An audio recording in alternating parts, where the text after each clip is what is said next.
second because You go. if it's going to...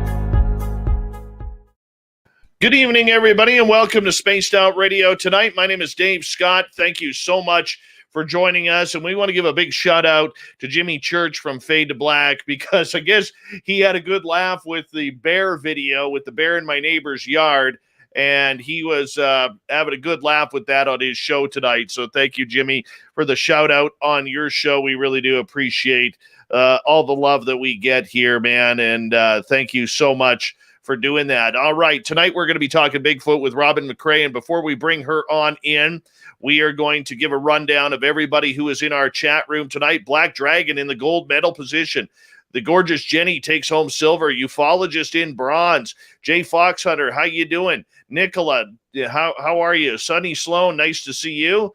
As we continue on down, Adam Lakatos is here, everyone. He'll be signing autographs after the show. Line up to the left of the studio, if you don't mind, to the left for Adam. Now we continue on. Mama Susan is here. Thank you for coming on in. Grandpa Holland, Jeffrey DeRuin, how you doing?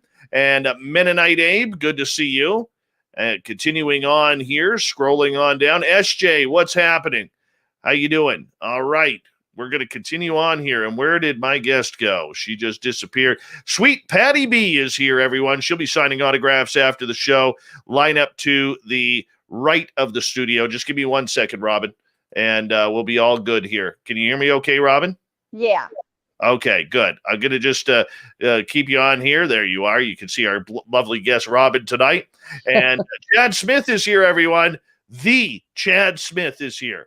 Isn't that something? The Unknown, welcome to our channel. How are you?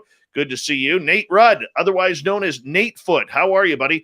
Bonjour, Jean-Baptiste in Edmonton. Good to see you, my friend. Race fan, how you doing? He identifies as Chad Smith, so we always like when that happens right there. And continue on, the gorgeous Block Chic. Good to see you. Sean, what's happening? How you doing? JR, good to see you. And let's see, scrolling on down. There's Super Duke from World Bigfoot Radio. If you haven't signed the channel yet, make sure you do. Because we love Super Duke around here. The gorgeous Becky Belling has returned, everyone. Give us a wave, Beck. We'd appreciate that. Becky Belling, by the way, will be signing autographs after the show. Line up to the right of the studio, if you don't mind. Jazz Rabblings, Davey Crotch, how are you? Uncle Dale and his Power Stash are here. If you're in Austin, Texas, and you see Uncle Dale, rub his Power Stash for 14 days of good luck, if you don't mind. He doesn't mind. Digger Dog, good to see you. Jazz, Ozzy, oi, oi to you. Vincent Proto, how you doing, buddy? I am loving your memes, man, especially your Merle memes. Those are awesome. Greg Moyes, Reborn from Ash, good to see you guys. Aaron and gorgeous Science Melinda are here. Travis DeLuca, it's been a few days. How you doing, buddy? Vanner Smith, good to see you. Bombshell Bomber is back. Eddie Haskell, how you doing, man? Rich Hilke's here, everyone. The Rich Hilke. Peppa H and Steve Stockton, how you doing, guys? Good to see you both. Michael Morris, nice to have you back. As we scroll on down, and we're running out of time. Fapster, what's happening, buddy? The big bad Fapster. You know, he is large and in charge tonight. Large and in charge. Steve Edmond, good to see you, my friend.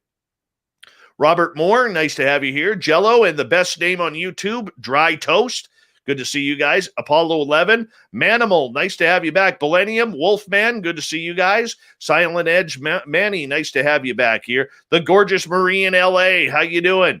And the Jim Christie is here, everyone. The Jim Christie. Gorgeous Christy Belly has returned, everyone. Harvey, nice to see you here. David Pilcher, welcome to our channel, and thank you for listening in from Utah. Really appreciate that. The stunning Tristan Stevens is here. All right, we're going to get going here in about 29 seconds, everyone. I apologize. We had some audio issues here in the studio before we got started. We've got those all fixed up now, and our guest tonight, Robin McCray, we're going to talk some Bigfoot. And don't forget, the super chat is open. It's a great way to support what we do. If you're new here, don't forget to hit that subscribe button. Jose and Jim Morris, good to see you guys. Thanks for coming on in. Horns up, everyone. Here we go.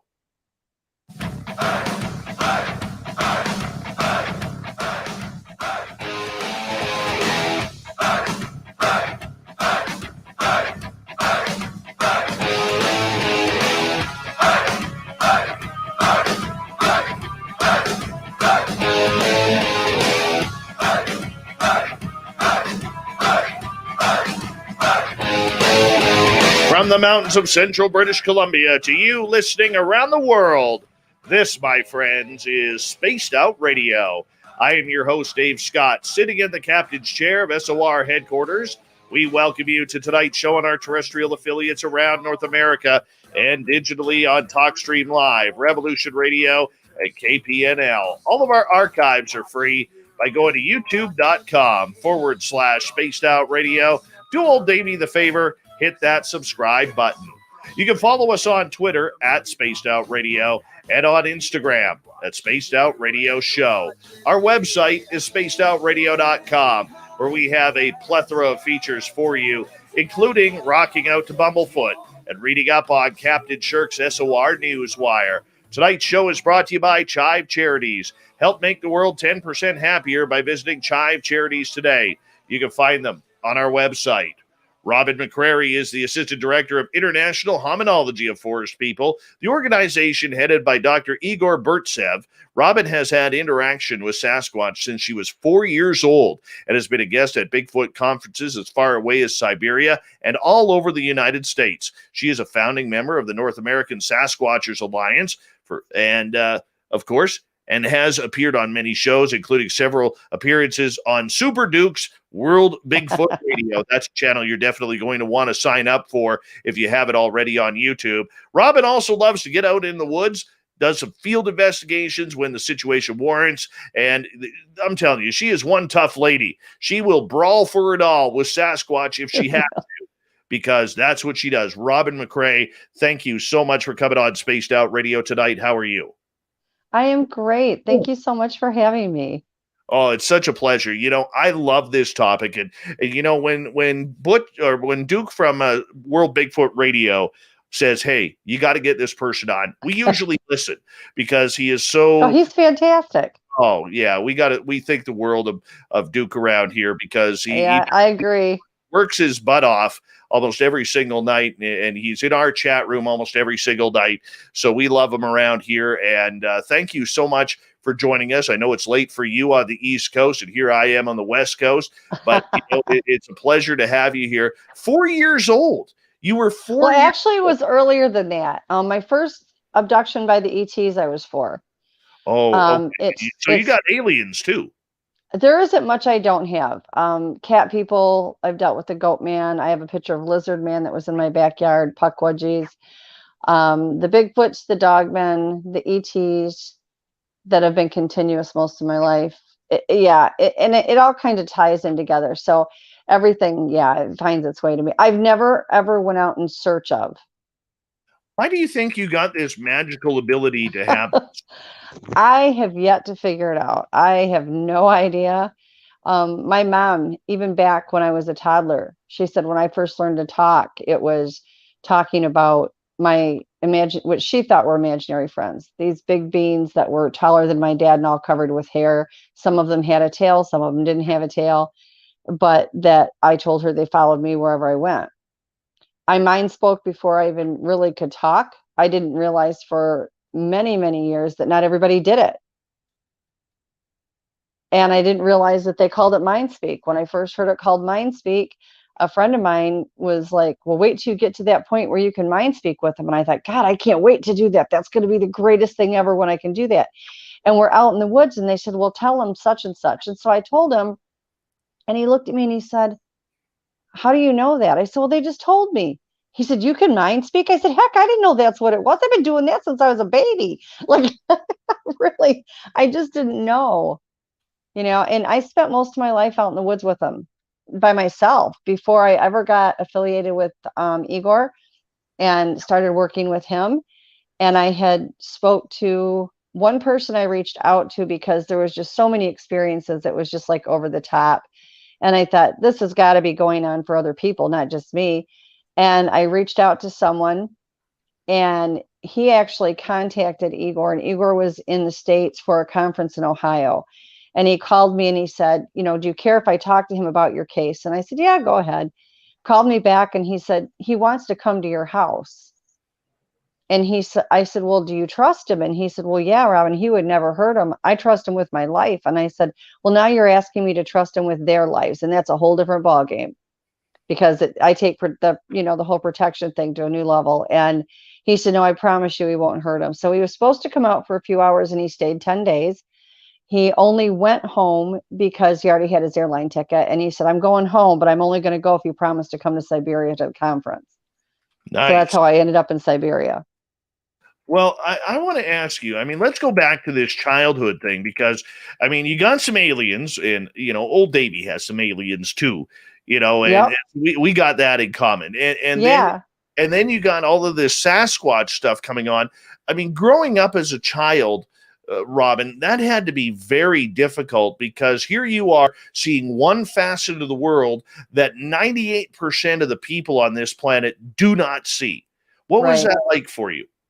Well, you would think I would have been frightened, but because I didn't know any different, there was nothing to be afraid of. By the time I was 4, I was telling my parents about UFOs and ETs and Dogman and stick structures and Bigfoots, and that they talked, and this is the way they behaved. And my mom and dad are looking at me like they didn't know what to say. And I was very blessed. My parents never were critical. They never said I was making it up. They never said I was lying. They never said I was crazy. All they would say to me is, we can't help you with this because this isn't anything we know about. And I was 4. They didn't even have it. Patterson and Gimlin wasn't even been brought out in the public yet. So there was nowhere for me to get the information that I had. So I was very comfortable with it. What made me uncomfortable was, as I grew up, finding out that not everybody knew about it. Not everybody was experiencing what I did. And I would get premonitions on top of it. And I just got to the point where I knew who I could tell things to and who I couldn't. And then as people were around me, they started seeing what I'm seeing. You can only hide 1,100 pounds of hair for, for so many places. Where did you grow up to have this happening? I was in Michigan. I'm in South Carolina now, and we are going to be hopefully within the next year back in Michigan. But it doesn't matter where I go. It really doesn't. They show up. I've been sent to Pennsylvania partially by the Bigfoot, because there were some ones there that were aggressive, that were hurting people, and I went there and dealt with that. I've gone to Tennessee because of a situation that was an issue between the government and the Bigfoots, and I've dealt with that. I've been sent to Texas for a couple of different reasons. I got bluff charged in Texas because there was a group that wanted me to leave my friend's grandchildren and actually leave these children there. And that was like not ever going to happen.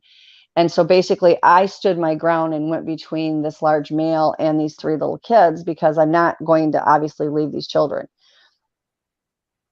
So, most of the time I don't have to deal with a lot of really nasty ones. That's not, I can do it and I get called in to do it. But normally most of the ones that I work with are really kind. I deal with more good ones than bad ones. No kidding. I'm blown away right now. I really am. I love some good woo here. Okay. I am a very. Oh goodness, how deep do you want to go? You have no idea. Robin, I'm going to tell you right now, me and my audience, we're going to have to go right down the rabbit hole to what we call a brand new level of woo on this show, called Chad Smith Maximum Woo. We need this. We need this. If so you want to know about them levitating and how they cloak and how they open a portal into the ground and just kind of like dive in it. Yeah. Yes. If woo was in a syringe right now, I would be injecting it into my body. Well, here's the thing, Dave. The only way, and I don't mean this disrespectful to anybody, so I don't want anybody to take it that way. But if you want to know about them, if you seriously want to know what they are, who they are, their culture, their way of life, You got to get on the woo train because it's all part of it. They can be flesh and blood 1 minute. They can be multidimensional the second. I've had them stand within a couple of feet of me in flesh and blood and then go into cloak. I've been in my bed laying there watching TV at night. I've watched them walk through my wall, walk across the end of my bed, look over at me, and then just continue walking and go out the other wall. I mean, the things I've seen them do, it defies logic. But the thing is in my mind, I just have never doubted it because they've always been upfront about it. I asked them, I also worked on the study with Dr. Melba Ketchum. And before I met her, I used to go, they'd come up to the house, they'd pound on the house every night at 2:00 outside my bedroom window, 2 a.m. I was the idiot that went outside in her pajamas and slippers, no flashlight, no weapon. And I'd go out there and I'd sit with them. And they would talk. They would either verbally talk or they would mind speak or they would pace around me. And they had an area where they would go and it was almost like a worship area that they went to every night. But I finally one night I said to them, I just want to know what you are. I'm tired of hearing what everybody else says you are because I just don't care. I want to know. I mean, if you want to know something, go to the horse's mouth. It's really that simple. They pointed to me and they said, we're human like you. And then they pointed up to the sky and they said, and star people. And I was like, okay, there you have it. And then they had done a stick structure. I was obsessed with stick structures. And they had done a stick structure in the back of my woods at an angle. And at the angle the structure was, it faced up to the sky, to the only opening through the trees that you could see up to the sky. So a friend of mine had this brilliant, and it was a brilliant idea. So let's go into the township and let's get a plat map. Let's see how this maps up, because he was an architect and he looked at that and he said, I'm telling you, that is a map. So we got a plat map, superimposed it over the structure, and it matched immediately. 100% matched. That is insane. Which made sense because of the UFOs that were landing in my yard all the time. You know, I mean, I would have them land in the yard and then I would have missing time. One night I was actually sitting in bed, I was watching TV and I felt like I was being pulled. I got sucked through a wall. Next thing I know, I'm like, 75 to 100 feet above ground, and I look over my shoulder. I was wide awake when this happened. Now I'm afraid of heights, so this is the last place I want to be. And I look up and there's a craft and there's this being floating next to the craft. I look down and the 3 of my core guys were right there, 3 out of the 4. And I'm going, you guys, you simply can't let them take me. And it was really cool because they started to levitate and then the arm came out and grabbed me and pulled me back. I got pulled back with such force. I went right through the wall again. I landed on the bed, whacked my head on the wall. I had a goose egg for over 2 weeks and had a concussion. That is amazing. That is amazing. I'm an ET contactee too. So great. And I've seen, and I've had a couple of run-ins with Sasquatch. I've seen 2 of the beings, been chased out of the forest by a couple of them, which was kind of cool, because I didn't realize it was them until 8 months later when I heard the Sierra sounds, because we heard they're fabulous, just fabulous. Yeah. So, I mean, it's been a fun ride. It really has been a fun ride, but I can tell you this, I want more. Well, I tell you, here's some, and I've not put this out anywhere other than Duke knows about it, because I actually tell Duke everything. He's probably one of the best human beings I've ever met. His show is above reproach. I love it. But I work with contactees. I also work with people, whether it's through the ETs, for the Dogman, the Bigfoot, or whatever they're dealing with that they're having issues with. I've gone in and corrected vortexes and, open and closed portals, that kind of thing. And there's a gentleman that is an ET abductee, has been since he was little. And about 7 years ago, I was introduced to him and I was able to get the ETs to leave him alone. It wasn't the good ones that were harassing him. It was the bad ones. He's been fine all these years. He contacted me roughly 8 months ago. And he said, you aren't going to believe this, that I got abducted again. And I said, what? I was in shock because it'd been 7 years with nothing. And he said, but these weren't the bad ones. This was a different group. He said, I felt nothing but love from them. He described what he had seen and where he had been and that kind of thing. And he said, well, I got one more thing to tell you. And I said, what? I've dealt with ET since I was little. I've had good ones. I've had bad ones. I've had everything in between. And I said, what is it? And he said, Robin, you're the only one I've ever talked to about this. There isn't anybody else. And I said, okay. And he said, they have a message for you. And I said, what do you mean a message for me? I mean, if they want to tell me something generally, I get it directly. And he said, no, he said, they want me to tell you how they abduct people and they want you to go public with it.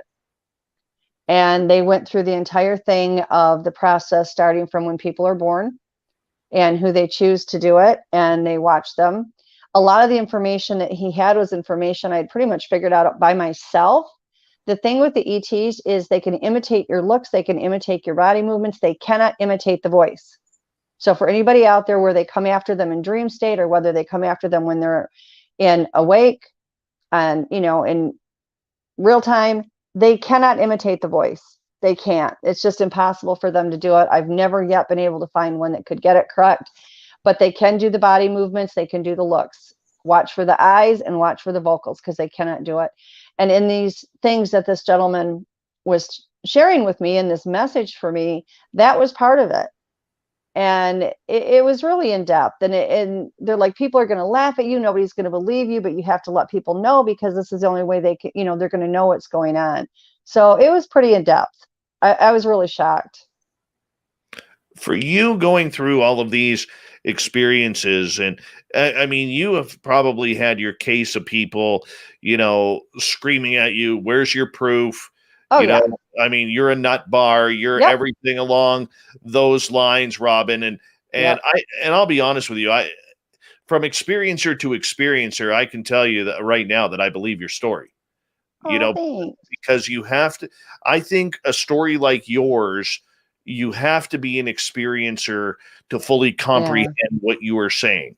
All right. Well, Go ahead. here's kind of how I look at it. Number one, and I tell this to everybody, a few things, and Duke knows this as well. Number one, I don't believe there's experts in this field. No matter how much you know, it's probably a drop on a pin composed of what's actually out there. I don't believe anybody's an expert. I think that we need to work on the same rule that the Bigfoots use, which is the law of Ra, or the law of one, where everything is done as a collective. If we work as a collective, then we learn the information. So I take it right off the table that there's even an expert out there. I know I certainly don't consider myself one. The other thing when it comes to this stuff is I experience a lot of things, yes. But I also have people that have been to my home and are like blown away because this stuff is going on when they're here. I don't normally invite a lot of people to my home because it's a big responsibility when you have this much going on to have people come. Well, I'm telling you right now, I'm coming over.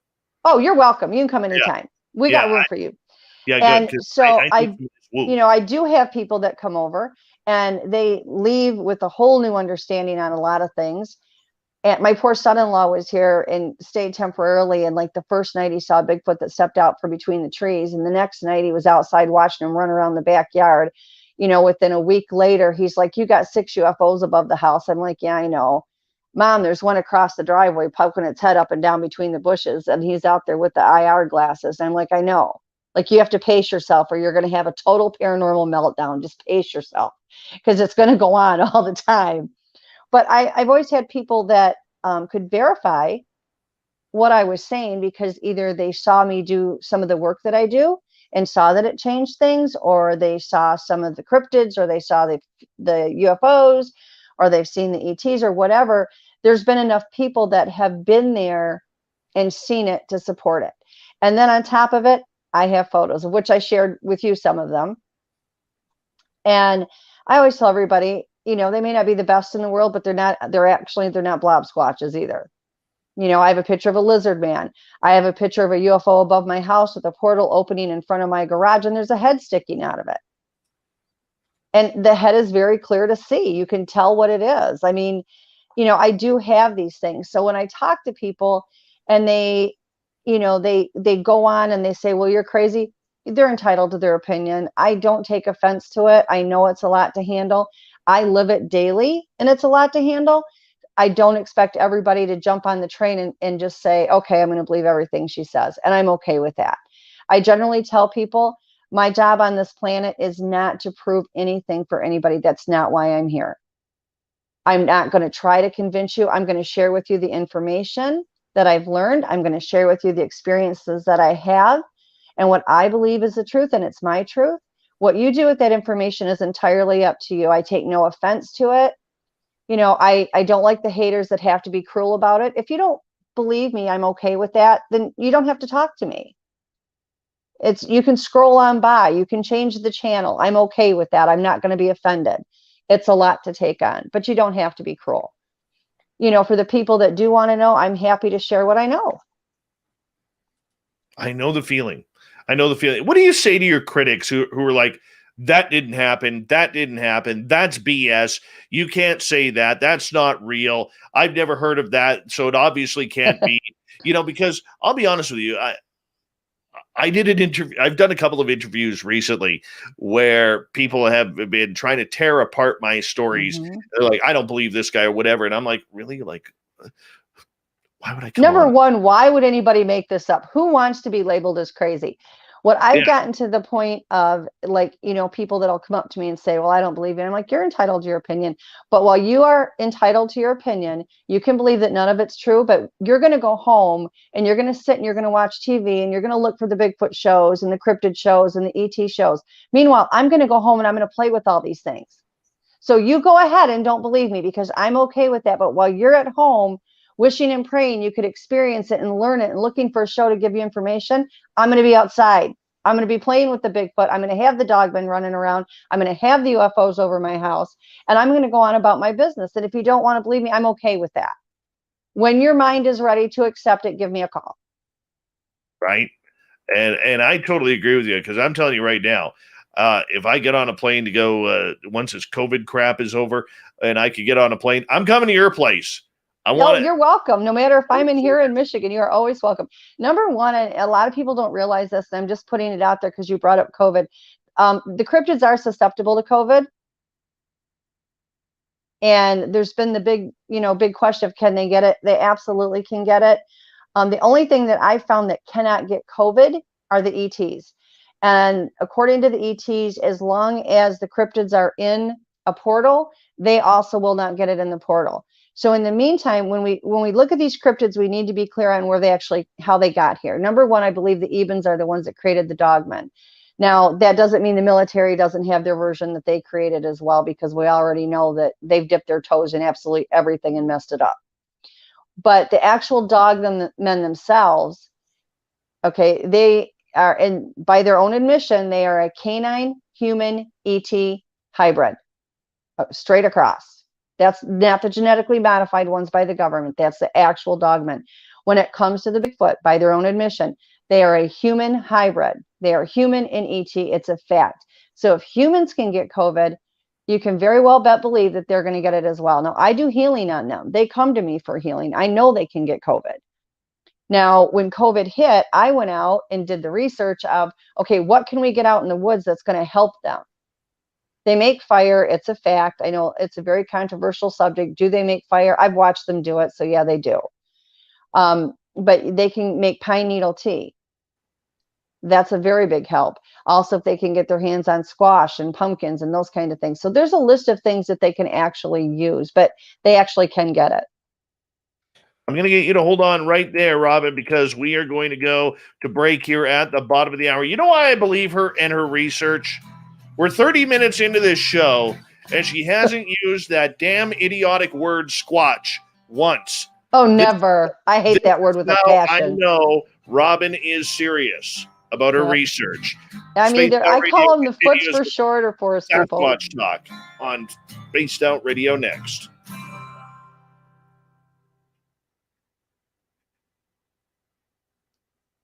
All right, we're good. This is fun. Oh, I love you. I love you. Thank you, dude. Oh, you're awesome. Thank you, when I talked to Klaus, he said to me, so are you opposed to me booking you for 27 more shows? No, that's a good call. That's a good call. I enjoyed talking to him so much. He was wonderful. Yeah. He's not bad for a guy with a third nipple, He's not bad. Hey, the more the merrier. Hey, whatever. We like him around here. All right. He was tremendous. I'm just going to verbally, because I've been saying hello to everybody, and I'm way behind for some reason. The chat on Twitch is not working. So Gnome Squatch, Project Blue Book, good to see you guys. We censor topics in the chat room because this is not a democracy. This is a Davocracy or Davianism, whatever you want to call it. And everybody here, Anthony, I know you're new, so I'm just explaining. Everybody here, from the time they woke up in the morning until the time they arrived at this show, has been hammered by politics, hammered by world problems, and hammered by COVID. So we blocked that type of chat in this chat room because people need a break. So this is why we are we do not allow COVID talk in the chat room. It may come up, politics may come up during the show, but we avoid it as much as possible and do not allow it in the chat room. So we're not trying to offend you. We're not trying to be jerks in the chat room. We just want to make sure that we have everything in order, so that way everybody can have a good time and there's no political or COVID vax versus anti-vax debates in the chat room. So that's my rules. Just blame it on me. Blame it on me. All right. Gorgeous Carol has returned. Gorgeous Carol, look at her. Look how beautiful she is. All right, moving on here. G West, good to see you. Michael Smith, thank you for coming on in. And Dirty Filth, of course. And Andrew, how you trucking, buddy? The stunning Pam McCray, good to see you. Glenn John McEnroe, the pride of Wimbledon, right there. And let's see here. I'm almost done. I'm almost caught up. I could feel it. I can feel it. And David Pilcher, how are you? Welcome. Anthony, no need to apologize, man. I hope you don't think that I was being a jerk. We just want to make sure that you all have a good time tonight, man. All have a good time. The stunning Stephanie Jackson has returned. Yes, it's been a few weeks for her. Aussie Rob, how's tomorrow looking? How's them Ham Hawks? Give us an update if you don't mind. Let's see. Who else is here? We're caught up. Opa de Greco. Opa. There we go. Let's see here. We're all caught up now. I have 2 gifting areas right now, just so you know, Robin. And the problem that I have right now is both my gifting areas are surrounded by forest fires. I cannot get to them. And in 2017, my one gifting site shut right down afterwards because of forest fires. Yeah, they probably moved out. I thought this year we would start getting some action. No. And so I'm just leaving the stuff out there. And that's it. The thing too, though, Dave, is that depending on which clan you're working with is whether or not they'll take them. But you have to understand that in their culture, you know, they have laws. They have laws just like we do, even though they're different than ours. Mm-hmm. And in some clans, they're much more relaxed, where the law of not taking anything from our people, they go ahead and they do it all the time. But then certain clans, they are very strict about that. However, they'll tell you, for those that mind speak with them, it's not taking of the gift that matters to them. It's the gift in general. So like, let's say you put out a bag of apples, they don't take it. It means just as much to them that you did, that they know that you did. Right. So it's the act itself that pulls weight with them. Yes. D.A. Roberts, how you doing? Eric with a K is here. You know what, people? We are Eric with a K's 4th favorite show. We're number 4 on Eric with a K's list. We were number 5. We moved up to number 4. Very proud of that. Aiden, how you doing? We'll get into gifting here in just a second. The super chat is open, and big thank you to all of you who choose to support this show that way. And thank you to all the veterans listening in. We're going to get going here with the second half hour right now.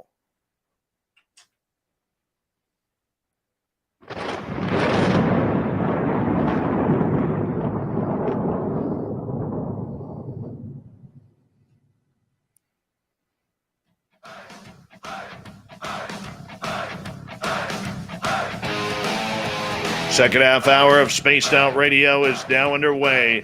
My name is Dave Scott. Thank you so much for joining us. Really do appreciate looking at. Oh, sometimes you have listeners in Australia that just make you laugh. Thank you, Ozzy.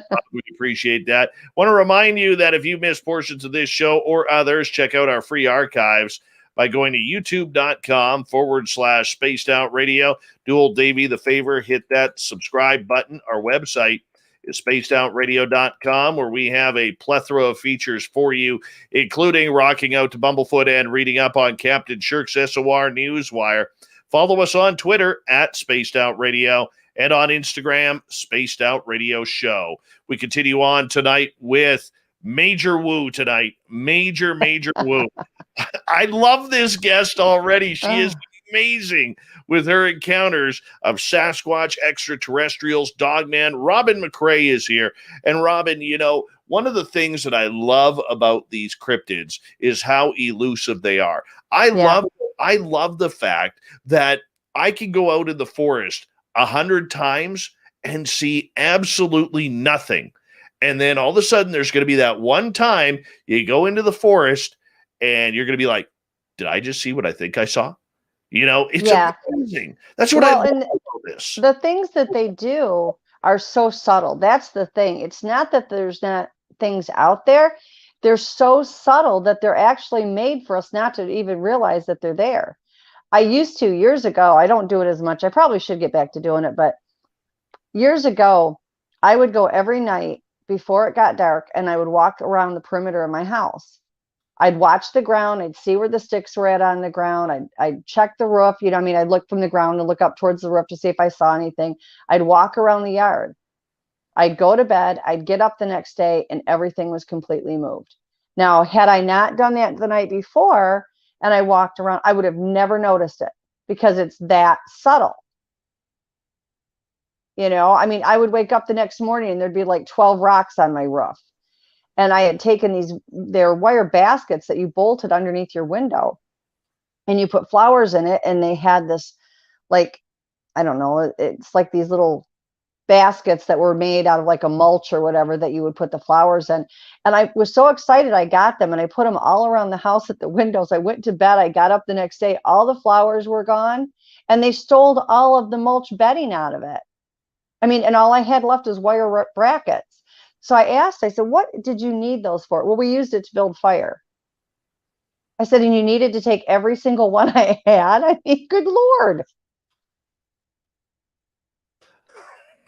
They are such characters, you know, like we have a gifting site that we set up last year in one area. And my good buddy, Mark, his daughter put down a 1960s Canadian nickel. And we went back the week later, the nickel was gone. We go back the week later, and sitting on top of one of the toys we left at the tree is a 2019 Canadian nickel. Oh my gosh, that's funny. Yeah. And I'm like, the exchange program. You know, and I loved it. You know, it was funny though, because we ended up a few weeks later putting a trail cam up in that area. Nothing. It's been dead ever since. They didn't like the trail cam. Now, I put a trail cam up one day and I went back out there to look at it because everybody was on me, you know, get a trail cam, get a trail cam. I went out there the next day and they buried it, totally buried it with brush and logs and everything. I mean, there was like no way to get to it again. But they're pranksters. They have a very bizarre sense of humor, like really bizarre. Now, we had a friend of mine who she is phenomenal. She lives in Pennsylvania. Very, very knowledgeable, taught me so much. Like, I'll forever be grateful to this woman. And I love her. She's like a sister to me. And we had 3 or 4 clans that had come in and they wanted an Indian smudge ceremony. And she was visiting at my house. And I had another friend that was there. So she did the smudge ceremony for them and they were all happy. I had a Shetland pony. And this pony, you couldn't put him in a pen. He climbed out of it, ran through hot wire. He was a hot mess. So he was on a 200-foot boat rope. And they would go and untie him and they would move him all around the property. It was like, where's Waldo? Every morning I'd get up, it was, where's the pony now? And they would untie him and retie his rope up somewhere else around the property. We had 10 acres. So you could never tell where he was going to be the next day. And so we did the smudge ceremony and I heard him whinnying and I looked over and he was absolutely petrified. He had been untied. His rope was going into the woods and they were dragging him into the woods. And he's bucking and he's rearing up and he's absolutely in a panic because he's terrified he's getting dragged in the woods. Well, the clan that was normally there, he was very used to. They played with him all the time. They moved him around the property. You know, I mean, the pictures I have of all the bizarre things they did with him. And I would find little tiny muddy butt prints on him from the kids. The kids would actually get on him and they'd braid his mane and everything. He didn't know these other clans. And they're pulling him into the woods and he's absolutely terrified. So like an idiot, all I thought about was this pony. I run over and I grab the rope and I'm pulling back so they can't pull him in the woods. Now, why in the world I thought I could stop them from pulling this pony? Like I was the village idiot, because there's no way I'm going to have more strength than they do. So I look like I'm skiing across the grass at 1 o'clock in the morning, because I've got my feet braced and they're dragging me and the pony into the woods. And I'm yelling at him. I'm going, you will not take him in the woods. You can't have him. You're scaring him. My friend's having a breakdown. She says to my other friend, she says, oh my gosh, do something, do something. He looks at her. He says, oh, it's no big deal. This kind of stuff goes on all the time here. You know, don't worry about it. She's got it. I'm hydroplaning across the grass and the wet on the ground. And I'm getting drugged to the woods. I get to the woods and I didn't look up, thankfully. I only looked down and I see the foot of the Bigfoot and my toes are literally less than 10 to 12 inches apart. And I'm 5'9", 5'9.5", and I'm looking at his thigh. And I'm thinking, I'm not looking up at the face, because in some clans, you don't look them in the eye. It means it's disrespectful. Others, they could care less. So I wouldn't let go of this rope. And I know he had to be sitting there cracking up in his mind thinking, this stupid, silly human. But he let go of the rope. I think it was just because of the audacity that I thought I could do anything about it. I don't think it had anything to do with him thinking, you know, I could stop him by any means. He drugged me all the way across the yard. But he let it go. But I ended up toe to toe with him before he finally did it. And I think he just thought I was so hysterically stupid that he just wasn't going to waste his time. Well, you know, I mean, how could he not laugh? No offense to you. I mean, I couldn't. Afterwards, I laughed my butt off. I thought that was the dumbest thing ever. If he would have been aggressive, he could have ripped me limb to limb, you know. But I was worried about the pony. And they used to play just unbelievable tricks on Igor. Igor would come to the house, and it was everything they could do just to pick at him. I mean, they love him to pieces, but just to pick on him and play jokes on him. He went out one morning, and he had decided we had this one spot where we would put the gifts out, and I put way too much food out. I mean, it was ridiculous. Gifting, you have to be careful. You're never going to feed them enough if you do it at your home. You're never going to feed them enough to fill them. It's just they're getting a snack. And I had this huge gifting area, and Igor took a jar and put chicken legs in it, tightened the jar lid, took it back out there, and decided he was going to sit in our pickup truck, watch the woods where the gifting site was at all night long, so that when they came in to get the chicken legs, he would get them on film. I, on the other hand, said, you have good luck with that. I'm going to bed, because I already knew how this was going to play out. So I went to bed. He stayed out there, and like 5:30 in the morning, none of them came in. None of them took the food. And he came in the house, got a cup of coffee, walked back out to the truck, and here's the empty jar sitting on the truck. As soon as he left, they unscrewed the top, took the chicken, put the jar on the truck for him. I mean, he come in the house just roaring. He was laughing so hard, but they would play pranks on him. Igor was there with two other researchers, and they had been up. We'd been out in the woods all day long, and I went in and went to bed. They wanted to stay out in case any of them came up to the house, because they always came up at 2 a.m. I knew I was going to have to get woke up. So Igor Bob, and Joe were all outside. Bob and Joe stayed up against the house. And there is a correlation. They do use the other animals in the woods to do their bidding for them. If they want them to do something, they use them. Oh, she froze. She froze. We'll get Robin back here momentarily when she's unfrozen here. But the big thing is, I mean, some of these stories are incredible. Absolutely incredible. Let's see if we can add her back here. No, she's still frozen. We will get her back here momentarily. Robin McCray is our guest. I mean, look, this is someone's experience. There's going to be people listening to this who sit there and say, well, who knows? This sounds way too foobar about what is going on. This is impossible. This is completely non-understanding to social values of what we are to believe and not to believe. Where's the proof? Where is the proof? That's what people are going to be yelling. But you know, this is her experience. And I'm going to tell you right now, I'm going to try some of this. Those of us who have any amateur interest in Sasquatch, we need to pay attention to this tonight. Let's give it a try. Now, in my area for a gifting site, you can't put food out. There's too many wild animals. Too many wild animals. All right, Robin. Hi. We got you. I was just explaining to my audience, like with gifting sites here, you know, we can't put out food here because we got too many wild animals, you know, that will tear and shred things apart, from bears to mountain lions and everything like that. And, you know, grizzly bears and badgers and who knows what else is up there. Now the raccoons are moving in. We've never had raccoons up here. Now they're moving in. Well, they use the other animals. I mean, they literally do. These raccoons that they had at my place, they would every day. It was the same thing. I would put the food out. They would come in at a certain time at night. The raccoons came first. They went through every bucket, everything that we had. They never touched the food. Then the biggest one would go to the tallest tree, look the directions that the Bigfoots came in at, scream like crazy, come back down, and they would leave the opposite way. They never took one bite of food. And it was within a matter of minutes that the Bigfoots were in there. I have 3 that come through here about every 3 months, and they have a cougar they bring every time.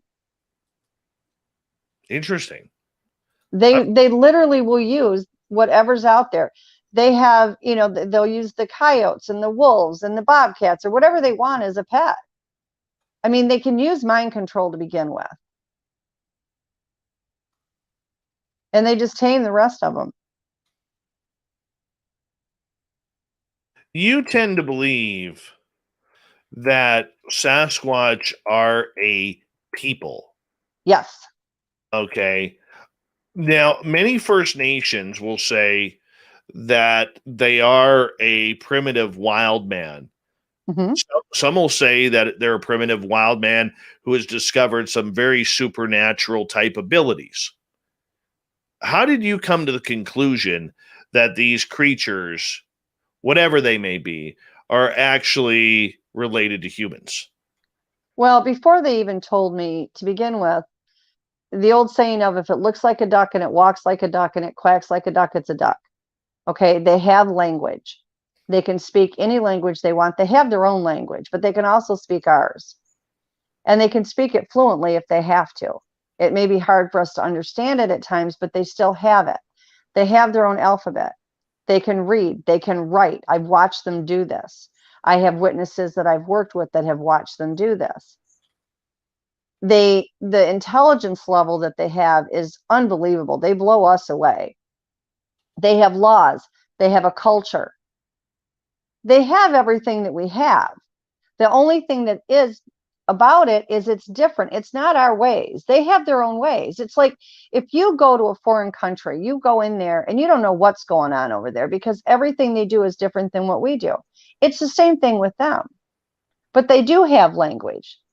I mean, not only just the speaking telepathically, which they do fluently, they can speak. They can speak English. They can speak whatever language they need to, but they also have their own language. Now, they aren't speaking in an animal tongue. They're speaking in plain English. They have an alphabet. They can write. My husband took their alphabet and wrote a sign up and said, "Welcome friends" on it. He got a response from them. He left a pen out with it. I have a friend that is in, I think she's in Maryland, and she has one that left her a note. People all over the globe are finding that they can write. They can read, they can write, they can speak, they have laws. They have family units. All of these things that make us a human, they can do. So that's why I say, if it looks like a duck, it quacks, and it walks like a duck, it's a duck. Yes, they kind of are people with a kick because they do have the paranormal abilities.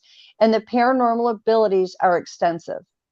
And I mean totally extensive, more than most people can even comprehend. And I don't claim to know all of them. I don't know that anybody will ever know all of them. But that doesn't mean they don't have them. I've been in, my house is a 2-story. I've been upstairs and had them levitate and look in a window. The ETs have done it. You know, I mean, they can pretty much do whatever they need to do.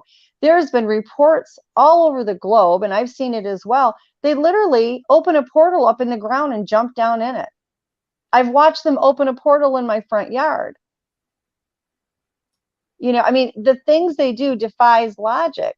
And I totally understand where people say, well, she's got to be nuts because that's not possible. We have been dumbed down. We have been taught by our government that these things do not exist. We need to take the saying that says seeing is believing and reverse it. Once you believe that there are things out there in this world that are possible, you will be amazed what you actually see. The world that we've been programmed to believe does not exist. The world that we live in is out there. We have to open our minds to be able to experience it and see it. People all over the place will be out walking in the woods and all of a sudden see a portal. My husband was in Indiana, and this is what prompted him to try to speak to somebody. It ended up me. That's how I met him, and we ended up married. But he was simply walking in the woods, and he saw this big thing that was the size of a trash bag floating in midair. I mean, it was just a free floating portal. There are portals that are anchored that can't be moved. There are portals that are not anchored that can be moved all over the place. The Bigfoots in the Dogman and any of the cryptids open a portal anywhere they want. They have no problem doing it. They open up rifts. I know they can do it. They've taught me how to do it. Anybody can do it. If I can do it, a trained ape can do it. How do you do it? Can you open a portal right now? I mean, on air, no. I mean, when they need me to is when it happens. I think they need to have, here's the thing. They need for certain things, one of us and one of them. And that's usually when I get called in to do things. Have I opened portals? Yeah, I have opened portals at people's places. I do energy work. I was taught by the Bigfoots from the time I was very, very young to do energy work, and it's only expanded as I've gotten older. There's also something called Earthkeeper. Earthkeeper is all over the globe. My friend in Pennsylvania is the one that first introduced me to Earthkeeper, and I'm very grateful that she did. He's taught me how to do energy work. Everything is done with energy. The Bigfoots, the cryptids, everything they do is energy based. Everything that they can do is energy based. It's all done by their vibration and by energy. Every bit of it. Is that how we don't have any good videos ever since Patterson-Gimlin? Absolutely. There is a way to get them. You just have to know what to do. Number one, if you take your camera, whether it's a video camera, your cell phone, whatever, and you focus that lens on them, they will be blurry every single solitary time. If you want to get a picture of any clarity, you want them off center. You don't want it focused on them. To begin with, their culture believes that taking a picture of them or a video steals their soul. They go by Native American traditions in that way, where they believe it steals their soul. That's why they're so opposed to it. I mean, I've had one Dogman pup that told me I could take his picture, and that picture came out clear as a bell. It depends on the individual what they're going to do, but for the most part, they believe it steals their soul. So they radiate a certain energy. They radiate a certain vibration, which is much higher than ours. Their energy level is much stronger than ours. That's what causes the blur. So when you take a picture or a video of them and they're off center, and that energy is not being radiated 100% right into that camera lens, you have a much better chance of getting that photo or getting that video. Okay. So I'm going to ask you this as we got about 3.5 minutes before we got to go to break at the top of the hour. Robin McCray is our guest tonight on Spaced Out Radio. Why is Dogman such an angry individual comparatively to Sasquatch? What pissed him off so much? Well, and nobody's going to like my response to this. He's not. Okay. I have had very good experiences with Dogmen.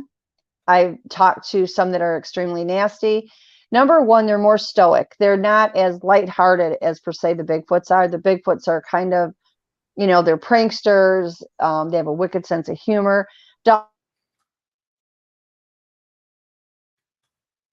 Oh, we froze up again. I will ask her to see if we could get the picture of that Dogman. I would like to see that. Oh, there you go. Okay, yeah. Yeah, I'll get it to you. It's a Dogman pup. He was about 30 foot up in a tree. But the Dogmen are much more stoic. They're not as carefree. They're not as relaxed. They basically are the police of the woods. Okay. So when you deal with them, they have a no nonsense approach to everything. It's not that they're more aggressive. I've been around them for years and I've not had any problems. My one son went out hunting and we had 10 acres. And whenever he would go, my kids would hunt. I would let the Foots and the Dogmans know, go to the front woods. They're only going to hunt in the back. That worked well. He had went out in the back one morning, very, very early, sat down at the base of a pine tree and fallen asleep. He woke up to a whimpering sound. And here is this 3 foot tall Dogman pup, like standing literally a few feet from him. And it looked at him and turned its head and cocked its little ears at him. And he was just he was shocked because he got woke up by it. And then he heard mom howling and the baby turned around and ran to mom. And so he got out of there before there was a problem. But I've not had these experiences that other people have. I have talked to the highly aggressive ones. And a lot of that comes with, again, people that don't know the culture, that don't know the ways, that don't know the signs. Most of these cryptids give you a warning. Not all of them, but a lot of them do. But when it comes to Dogman, you have to understand that they always say there's all these variants. And there very well may be. Like I said, I'm not an expert. I don't believe that there are variants as far as what types. They're a variant in their individuality as far as what they look like. None of the cryptids are identical. You never will find two alike. But the government has created some too. The ones the government created are far more dangerous than the regular ones will ever even think to be. Now, the other thing with them, the ones that are highly aggressive tend to go off in their own little groups to be left alone. But what do? We chase them around in the woods. When you leave your home, you are now in their world. Okay. If you're sitting in your living room, and this goes with the Bigfoots, it goes with the Dogmen. I have cat people around me. It goes with all of them. If you're sitting in your living room and something that you don't know quite what it is, but has always chased everybody around, and we have not been kind to these things, and you're sitting there and you have your children there or your grandchildren there, and somebody kicks in your door and comes marching in there, you're going to want to blow their head off and you're going to protect your family. And I'm sorry, but my opinion is, how can we ask them to do anything else? I hear you there. I'm going to get you to hold on right there because we are going to go to break here at the top of the hour. Robin McCray is our guest tonight on Spaced Out Radio. We're going to learn more about Bigfoot, Dogman, communication, aliens, and so much more as we continue on here on Spaced Out Radio tonight. We're having a fun time. I hope you are too. We will talk to you very soon. We'll take your questions, audience, when we come back here on the mighty SOR.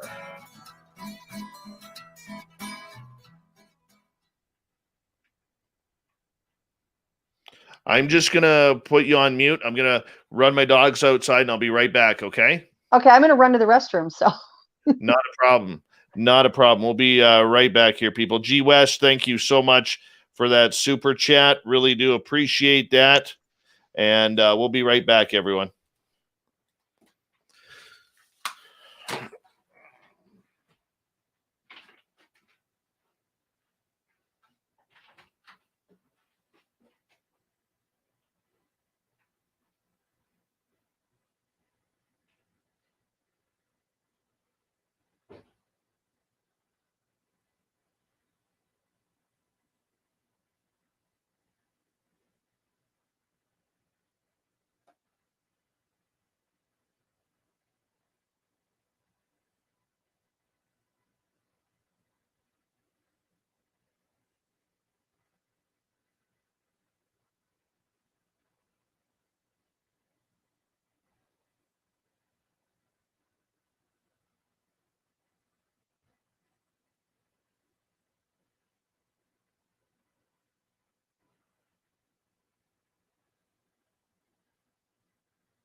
All right, I am back. Give me 2 seconds here. All right, I'll bring you back in. Hello, hello. All right, I know we got some questions building up here from our audience. Gonna quickly say hello. I did send you over that Dogman picture too, that Dogman baby. Okay, cool. I don't know how to post it for the show, so I'll let you handle all that. I sent you a bunch of pictures. Yeah, I will get to that here momentarily. Mm-hmm. Grantavius, good to see you back. And let me find something here. Just want to see who else has come on in. Dwayne Ayers, how are you, man? Thanks for coming on in. Kevin, how you doing? And I want to say a big thank you to Adam, to G West, to Ann Celine, Vinster, Kira, Andrew, and YJ for the amazing super chats tonight. Really do appreciate earning your listening ears. I will show the photo. I just got to download everything here first, everyone. So just bear with me. We'll get to it. Yeah, I'm sorry, guys. I don't know how to put them up on here, so that's all on Dave. Leave it to me. I will get to it. We got about 30 seconds here. And let's see here. That should do it.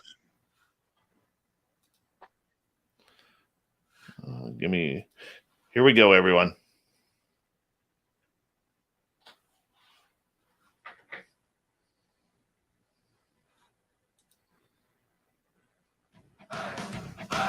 You're listening to Spaced Out Radio with Dave Scott. Follow Dave on Twitter at Spaced Out Radio and on Facebook, Spaced Out Radio Show. Hour number 2 of Spaced Out Radio is now underway. My name is Dave Scott. Thank you so much for taking the time to join us. Really do appreciate earning your listening ears wherever you are on this beautiful planet we call Earth. Want to say hello to everyone listening in on our terrestrial affiliates around North America and digitally on TalkStream Live, Revolution Radio, and KPNL. All of our archives are free by going to youtube.com/Spaced Out Radio. Do old Davey the favor, hit that subscribe button. The Desert Clam has set the password for tonight in the SOR Space Travelers Club. Fakula. Fakula is your password. Use it wisely, space travelers, as the Clam sets the password each and every night right here on Spaced Out Radio. Our website is spacedoutradio.com, where we have a plethora of features for you, including rocking out to Bumblefoot and reading up on Captain Shirk's SOR Newswire. Follow us on Twitter at Spaced Out Radio and on Instagram, Spaced Out Radio Show. We continue on tonight with Robin McCray. She is a lifelong experiencer. She has been in contact with everything from aliens to Sasquatch to Bigfoot. And earlier in the program, for our YouTube listeners, she mentioned that she had a photo of a baby Dogman. Now, I'm looking at this picture right now, and I'm going to expand it here. So, Robin, I'm going to get you to kind of describe for our radio audience what they are not seeing in this photo.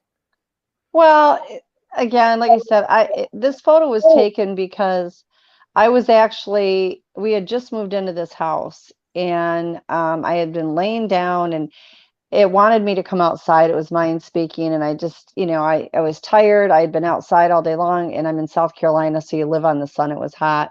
I didn't want to go out. And I just told him I wasn't coming out. And he said, but I just want you to come out. And I said, I'm not coming. And he said, I'll let you take my picture. And I said, you know what, if I go out there and I take a picture and you're not there, then you're lying to me, which means I'm done talking to you. I'm not wasting my time. Oh no, I'll be there. I'll be there. He said, I'm up in the trees. And I said, okay. So I went up there, took a picture where he said, I'm off to this side and I'm up in the tree. And there he was. I mean, you can see the snout, you can see the tip of his ears. I had somebody say, oh, it's a bear. It's not a bear. I was in there. I mean, I know what a bear looks like. I've never seen a black bear here. Not that they probably aren't, but I've never seen one. But there he was. He said his name was Nico. But He's come back a couple times. I mean, he mind speaks quite frequently. I've seen him like darting through the woods. I haven't got any other good pictures of him, but that was him. He wasn't very old. I took that picture probably 3 years ago when I first moved here. Now, on that picture, you could see the snout. Yes, you can see the tips of his ears. You can see the tips of his ears. I mean, a lot of people would say maybe that looks like a black bear. Yeah, and I've had that, and I do appreciate that. However, I was born and raised in Michigan. We had black bears all over the place. I know what a black bear is. There was no black bear out there. This was approximately 30. We have giant pine trees here. I mean, massive, tall pine trees. And he was like 30 feet up in the air. And like I said, I've seen him since then running through the woods, but I have never gotten another picture of him. He promised I'd get the picture if I would come out. It has to do with the energy that I radiate, which cracks me up because I never feel like I have that much energy, but they think I do. And I do energy work for the Bigfoots and the Dogmen and such. And he wanted me to come out so he could feel my energy. And that was his main goal. And I said I wasn't going to come, that we would do it at another day. And he insisted. And that's when he said, well, if you come out, you can get my picture. And I thought, yeah, right, I bet. So I told him, I said, if you lie to me, then you're dead to me. I'm not talking to you anymore. And I was stunned. I really was, because I certainly did not think I would get a picture. Now, obviously, this photo has been zoomed in, and it looks a little pixelated. What does the original photo show? Just a very, very, very tall pine tree.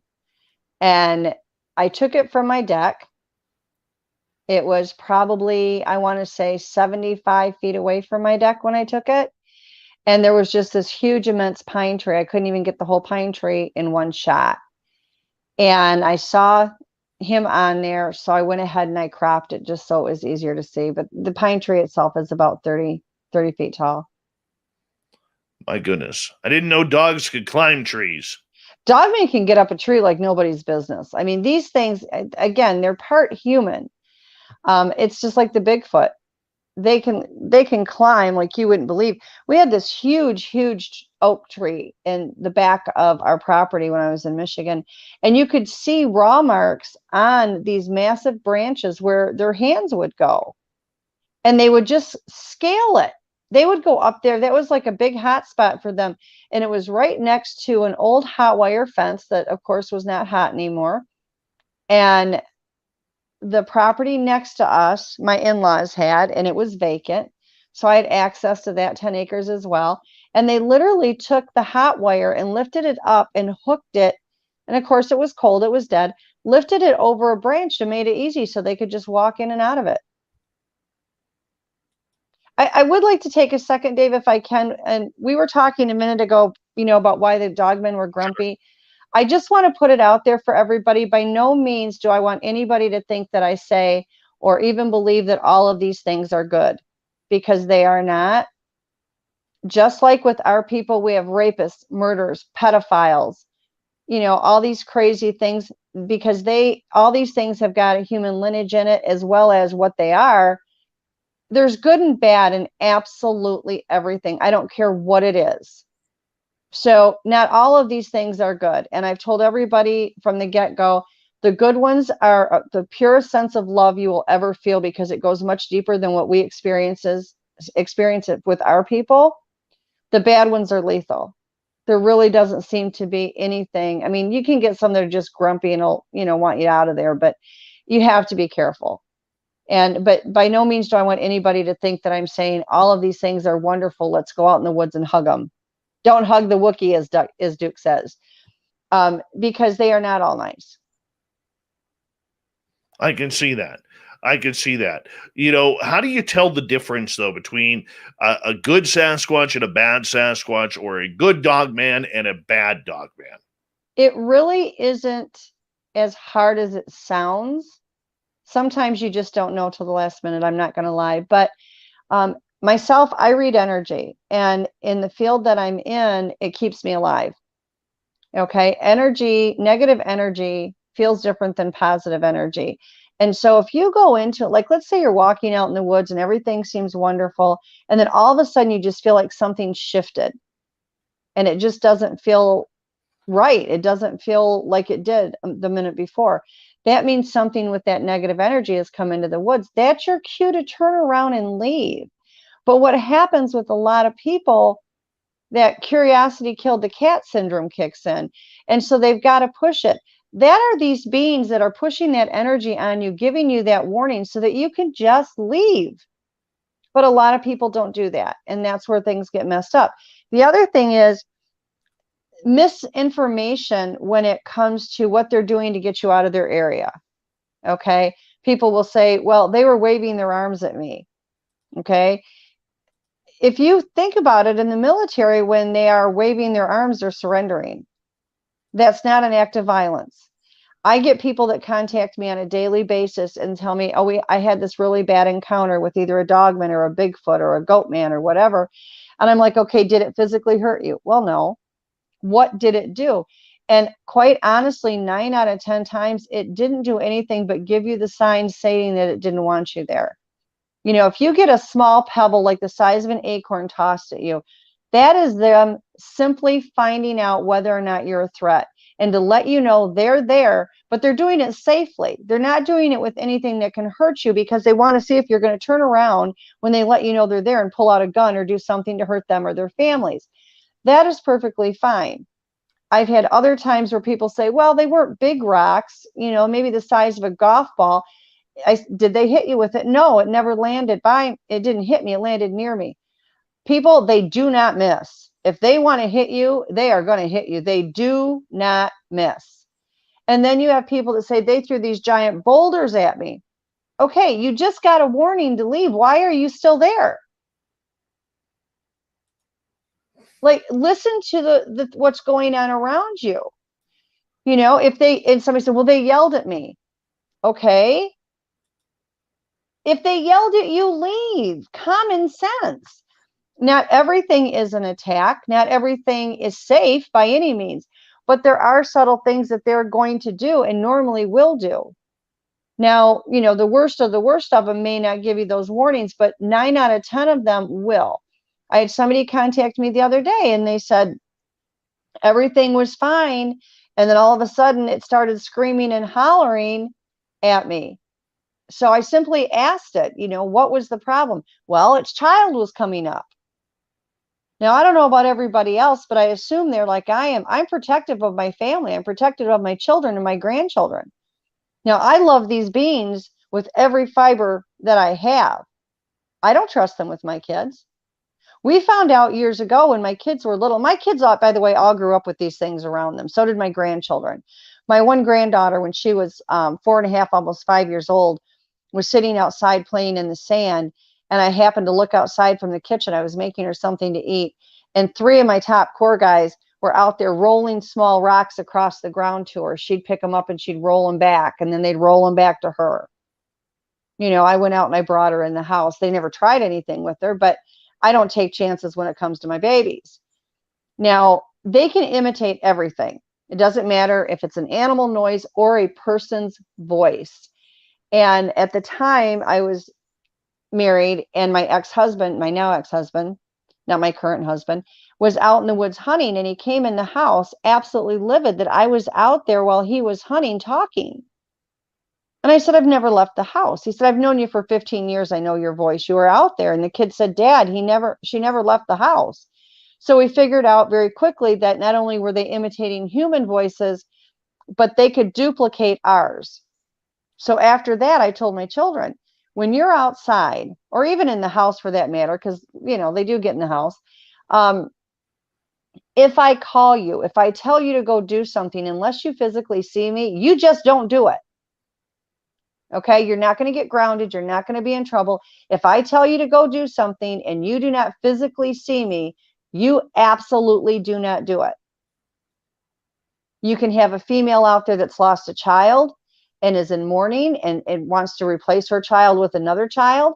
The other thing is, in their culture, if they see a child without an adult standing right there, they believe that child is abandoned and without a clan, and they will grab them. Not all of them, but some of them will. Is this what we see happening with a lot of the missing 411 cases?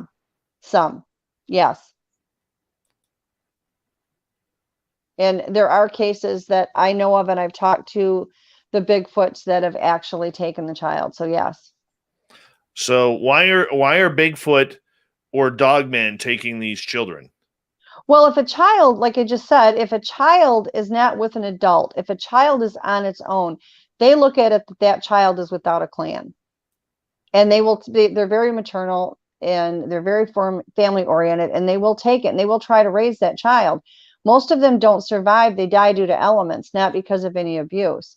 That being said, I think, I would be remiss if I did not say, just like with our people, there are pedophiles. Okay. There are people that just abduct children for the sake of abducting children. And then you also have clans, and while these are very isolated and not the normal, but there are clans that are cannibalistic. We have different islands out in the Pacific and all over the world where these tribal people are cannibalistic. There are cannibalistic Bigfoots, there are cannibalistic Dogmen, cannibalistic Goatmen. They are few and far between, but they do exist. Interesting. Robin McCray is our guest tonight on Spaced Out Radio. Got some questions coming up from the audience here. And Pam is asking, do some Dogmen have big round-shaped ears? Yeah, and what I found with those, and Pam, I cannot tell you conclusively because I've not DNA tested them. I have, and I think, Dave, that you have a picture of her as well. Her name is Trudy, and she has the rounded ears like that. I believe that she's a hybrid between the Dogman and the Bigfoot, but that's my own personal belief. I have nothing to back that up. That's just from what I've observed. There are some of the Dogmen that will run with the Bigfoot and actually get integrated into the clan, and that's where I've noticed some of these. So absolutely. They look like a teddy bear head. Let's get to another question. This one from Nicola. You stated that Dogman is part human. What do you think it is?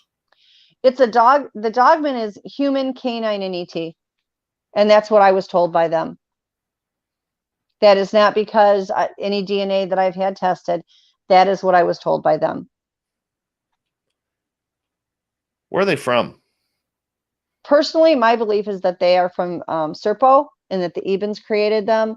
The Ebens, to begin with, all races of ETs do genetic manipulation and create cryptids that they drop down here on our planet. That's been confirmed many times, not only by myself, but by countless others.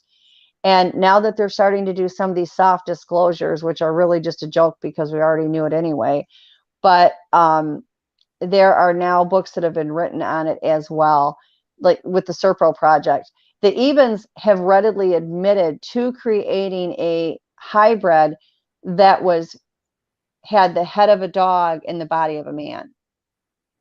Now that doesn't mean that all of them came from there. The Ebens we named them the Ebens. Okay, what their actual name for their people are, I couldn't tell you, but they are an actual peaceful race. There are races that are lethal, like the Dracos, but there are races that are actually peaceful. I don't believe that they created anything to hurt anybody, but I do believe that these other races have taken what have already been genetically modified and created, and then they turn them into other things. I've seen cryptids that don't even have names yet. I don't know what they're called. I've asked the Bigfoots what they're called, and they use them a blanket name of a Micaiah. They said the Micaiah is a name that means thee that walks the earth, but that has no name. And so some of these cryptids that are created not only by the government, because I know that some of them absolutely are, but there's also some that have been dropped off here by ETs and they don't have names. I have one right now that's running around here. I couldn't tell you what the heck that thing is, but it's peaceful. It doesn't bother anybody. But as far as the Dogman goes, I believe the Ebens are the ones that created the original Dogmen. I do believe the government, and I know as a fact, have got some that are highly aggressive. I think that other races of ETs have genetically manipulated what was already here. All right, let's get to Ann's question. What if they just howl at you and rip trees up? That's basically make a stand. That's telling you that they don't want you there. They're showing their strength. They're showing that they are in charge of that area. That's their territory. You are not to be there.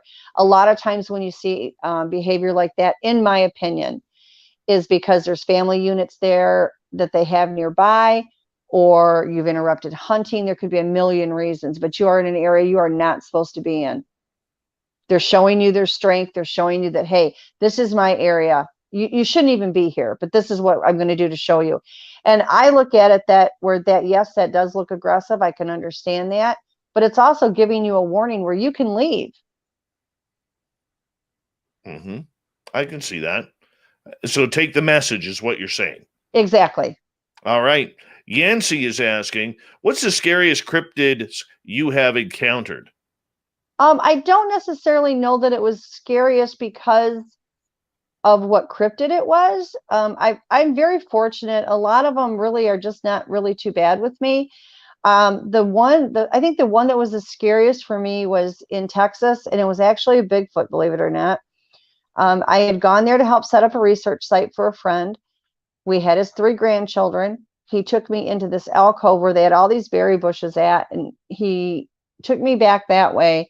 We were looking at footprints and everything. We got out of the car, and there were animal bones scattered everywhere. All the bushes were picked clean. And I looked at him and I said, my God, Dale, this is where they eat. What are you doing? Why are we here? And his grandchildren, there was a tree stand. They ran right up the tree stand. And you could see as the bushes were moving, now we're in like this little horseshoe shaped area. I mean, there's only one way out, and the foots were coming in from every single side. And this was not an overly nice group. I had tried to tell him that before, and he would not listen. And so I actually flew to Texas for a couple of reasons, his being one of them, to look at this research site, get a better feel, and tell him either to get the heck out of there while he was still alive or to help him get things going. And the leader of the clan, mine, spoke with me and said, leave, and we want you to leave and leave the children here. I said, that's not going to happen. And they said, we will kill you. I said, you can try. I'm not leaving. I'm not leaving these children. And he said, well, you will. And we went back and forth. I said, I have permission to be here. I don't have to leave. He says, I didn't give you permission. You have to leave. I said, I have permission to be here. I'm not leaving. And I'd be happy to leave, but I'm not leaving without these children. So the kids are now scared because they're seeing all these brushes, the brushes moving all over the place, and they're hearing noises that are scaring them. So instead of staying where I was, I walked past the children towards the Bigfoot because the kids were closer to him than I was. And I think that kind of surprised him that I would be bold enough to come close. And I was still probably, I want to say 30 to 40 feet away from him, but I walked past the kids who were in the tree stand. I wanted to put myself between the children and this thing, because if he was going to attack, I at least wanted to be something that it was going to get to before these little kids. I mean, I think any normal human being would have done that. And so I went forward, and when I did, there was this giant palmetto bush that came up to about my waist, and he kept telling me he was going to kill me. Dale was frozen. He was terrified. He was over by his truck, standing there with his mouth open like he didn't know what to do. And the thing bluff charged me. He came towards me, and why I did it, I don't know. I never moved. I stood right there. He bluff charged me. He got so close it blew my hair off my shoulder and leveled the palmetto bush. And the kids had just started to come down the tree stand when he did it. So they ran right back up the tree stand. So after it happened and I stood still, I think he was more shocked that I didn't react. The only thing in my mind were these kids. That was the only thing that mattered at that point. Was I scared? Absolutely. I'm not stupid. But the only thing that mattered to me were these children. And so I told the kids, I said, I want you to come down and go towards your grandpa. And Dale's going, what should I do? What should I do? And I said, start the truck, open the doors. And he said, well, come on. And I said, I'm not budging. Get the kids in the truck. So he started the truck. The kids got in, and he's like, come on. And I said, I want you to lock the doors and leave my door open. He said, okay. So he did. And this thing just kept telling me it was going to kill me. And I said, I have permission. And he said, who gave you permission? I said, Earthkeeper gave me permission. I have permission to be here. And so when I left, of course, you never turn your back. And I backed up. and backed all the way up to the truck. As soon as I got in the truck and I slammed the door, he hit the gas to take off. It ran up behind the truck and punched the back of the bed of the truck. Oh, wow. And we got out of there. I think that would be the scariest. We're going to leave it right there because we do have to go to break here at the bottom of the hour. Robin McCrae's incredible encounters with Sasquatch, Dogman, the Goat Man. We got to get into the Goat Man next, as well as your questions here on Spaced Out Radio. So stay tuned, stick around. The Woo train continues to roll here on the mighty SOR.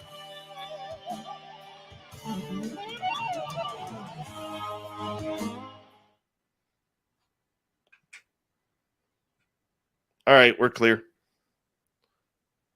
It's good stuff here. Oh, I'm glad you're enjoying it. I'm having fun. I'm loving it. Yeah, this has been great. I am loving it. Well, I hope the audience likes it. Oh, absolutely. This is what we dream of right here. Yeah, this next question is really good because I actually have watched them shapeshift. I've not seen them turn into, now the ETs will shapeshift into a human. Hands down, I've watched them do that. I got attacked by one in Pennsylvania and got ripped off a bed 3 times by one.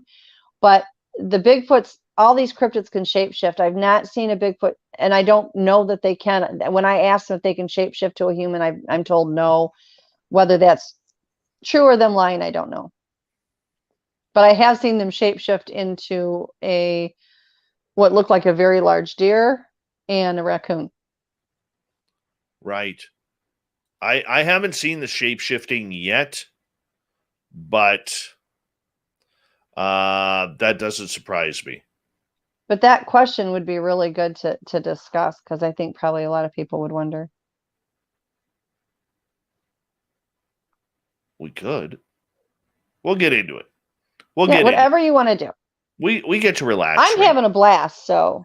Me too. I don't usually get to talk about all the woo factors because most places, they get kind of funky about it. So yeah, screw that. I'm enjoying it. Screw that. Well, I know. And the thing is you can't say on one hand, you want to know everything you can learn about the Bigfoot and the other cryptids and the ETs, and then say, but you can only have to deal with it in flesh and blood because that's not who they are.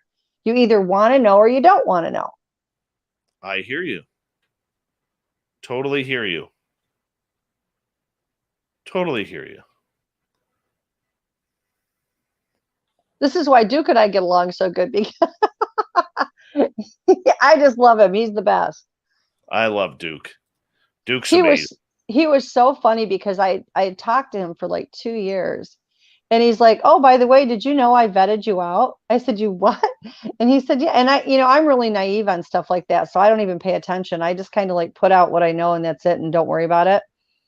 He's like, yeah. He says, you passed every test. And I'm like, well, I'm glad to know that. That's a good thing. He's like, but don't feel bad. I do that to everybody. I said, oh, okay. Fantastic. I could listen to you all night. I really could. Oh, I'm so glad. I'm loving this, Dave. I really and truly am. I'm enjoying you thoroughly. Good. You and I'm glad you are. Glad you are. This is awesome. Love this. It's just really great to be able to talk about this kind of stuff and not feel, other than like on Facebook they have the group. Mm-hmm. And I posted one picture up there and I got attacked and I was like, forget it. I took the picture down. I was over it. It was the first time I ever posted in the Spaced Out Radio group. I thought that was a dismal failure. Oh, what? Oh, well, let me control that next time. I didn't see it today. I had this was the other day. I put up the picture that I sent you of the UFO with the portal under it with the head coming out. Right. That would be a really good one if you wanted to put a picture on here. That would be a good one because it usually tends to make people's little heads explode. Okay, I got to go find that one right now. Let me see if I can. Let me grab my tablet and I'll resend it. And that way it's right down low. That's what I did with the Dogman picture. I'm just looking here. Let's see if I can find it. Yep. Okay. I'm sending it to you right now. Okay. And then the other one I'll send you from the UFO because people get a kick out of it. It's a beam coming down on my house. It doesn't show the UFO, but it shows the beam going down on my bedroom. I'll just show this right now. Let's go here. So this photo here is the... Yeah, you can see the triangular UFO at the top. Yeah, right here. And then the portals at the bottom with the head coming out of it. And then the picture that right here. That's the head. No, the portal's right there. The head's up in the upper left-hand corner. The picture next to it that I sent you is a blow up of the portal with the head, and you can see the face. Oh, right here. Yep. That's kind of interesting. Isn't that crazy? That is really interesting. All right. We have about 18 seconds. Big thank you to G West ×2, Murray, Adam, and Vinster, Kira, Andrew, and YJ for the super chats. Thank you so much. It's a great way to support what we do on this show. Here we go with the second half of Spaced Out Radio right now.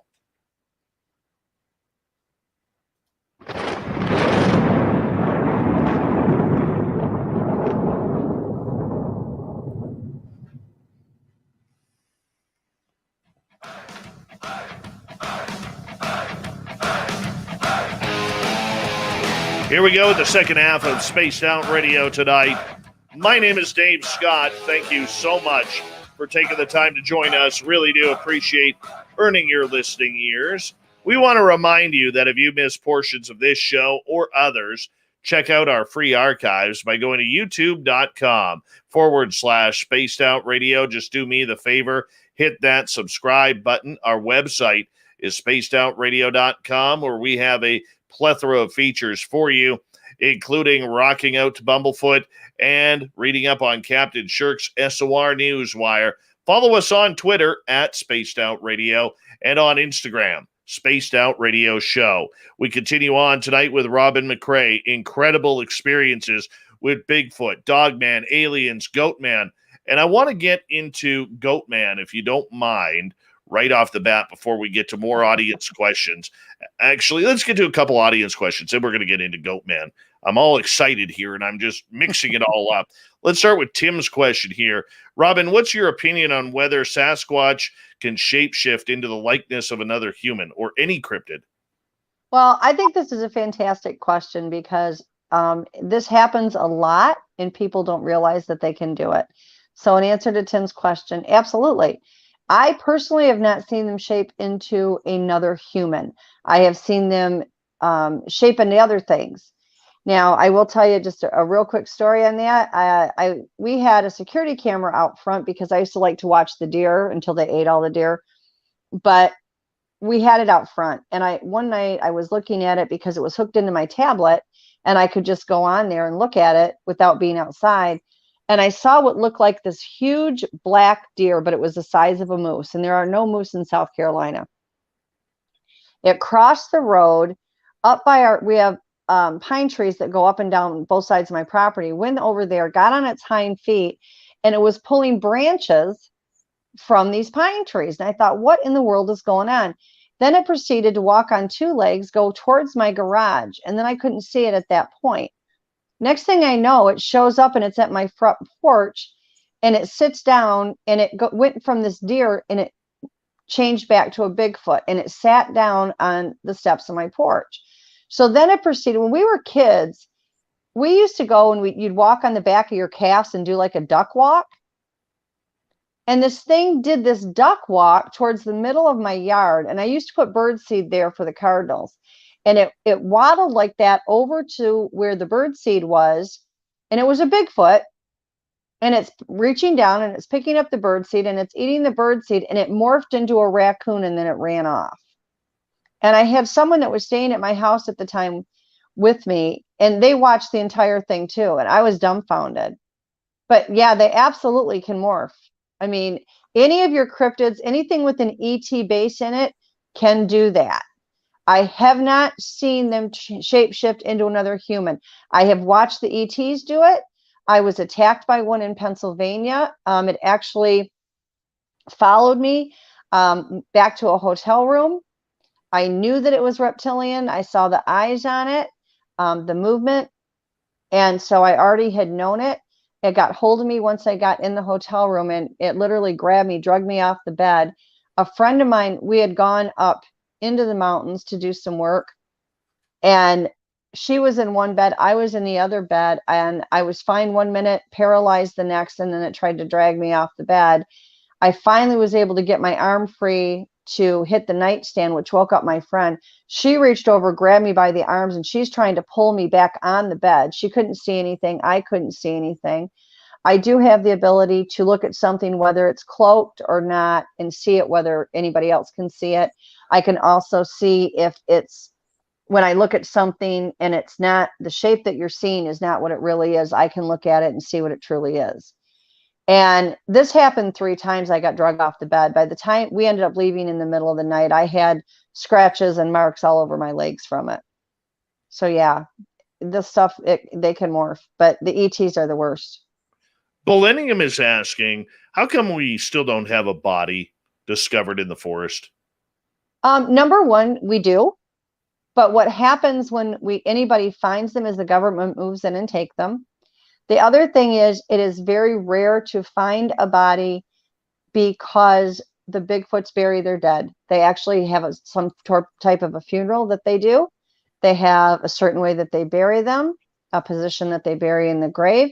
9 out of 10 times, there are things put on top of the grave so that you'll never know that there's a grave. They will plant a tree on top of it. They will put rocks on top of it. You'll never know it's there. But they do bury their dead. They don't just leave them there to decompose. They actually, there are people that have seen them doing a form of a funeral. It's very common. That does make sense. Yeah, they are people. They bury their dead like they do. They also do 4 days of silence after a death. So for people that do interact with them and they go, it's like, total dead silence, no communication for 3 or 4 days. After that time period, when they get where they'll talk again, you can ask them, and generally it's because of a dead. What do their graveyards look like? It depends. I mean, they mark the graves. For their own privacy, I'd rather not go into that, if that's okay, Dave, just because out of respect for them. We don't need anybody going out and trying to dig anything like that up, but they do have their own graves. They do have a way that they mark them. And I will say this, it is so subtle. You could walk right over the top of it and never know. I have been to graves before. Yes, they've asked me to do blessings on them. Are Dogman the same way? I cannot say 100% yes to that. Do I believe that? Yes. Interesting.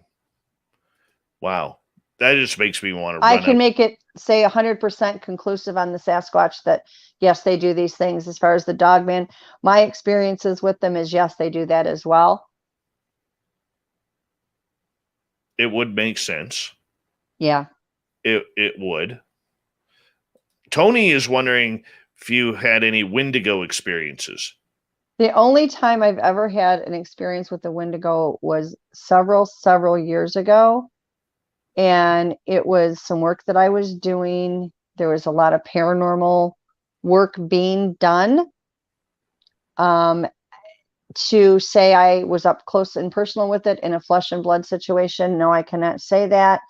Did I see it in a paranormal field? Yes.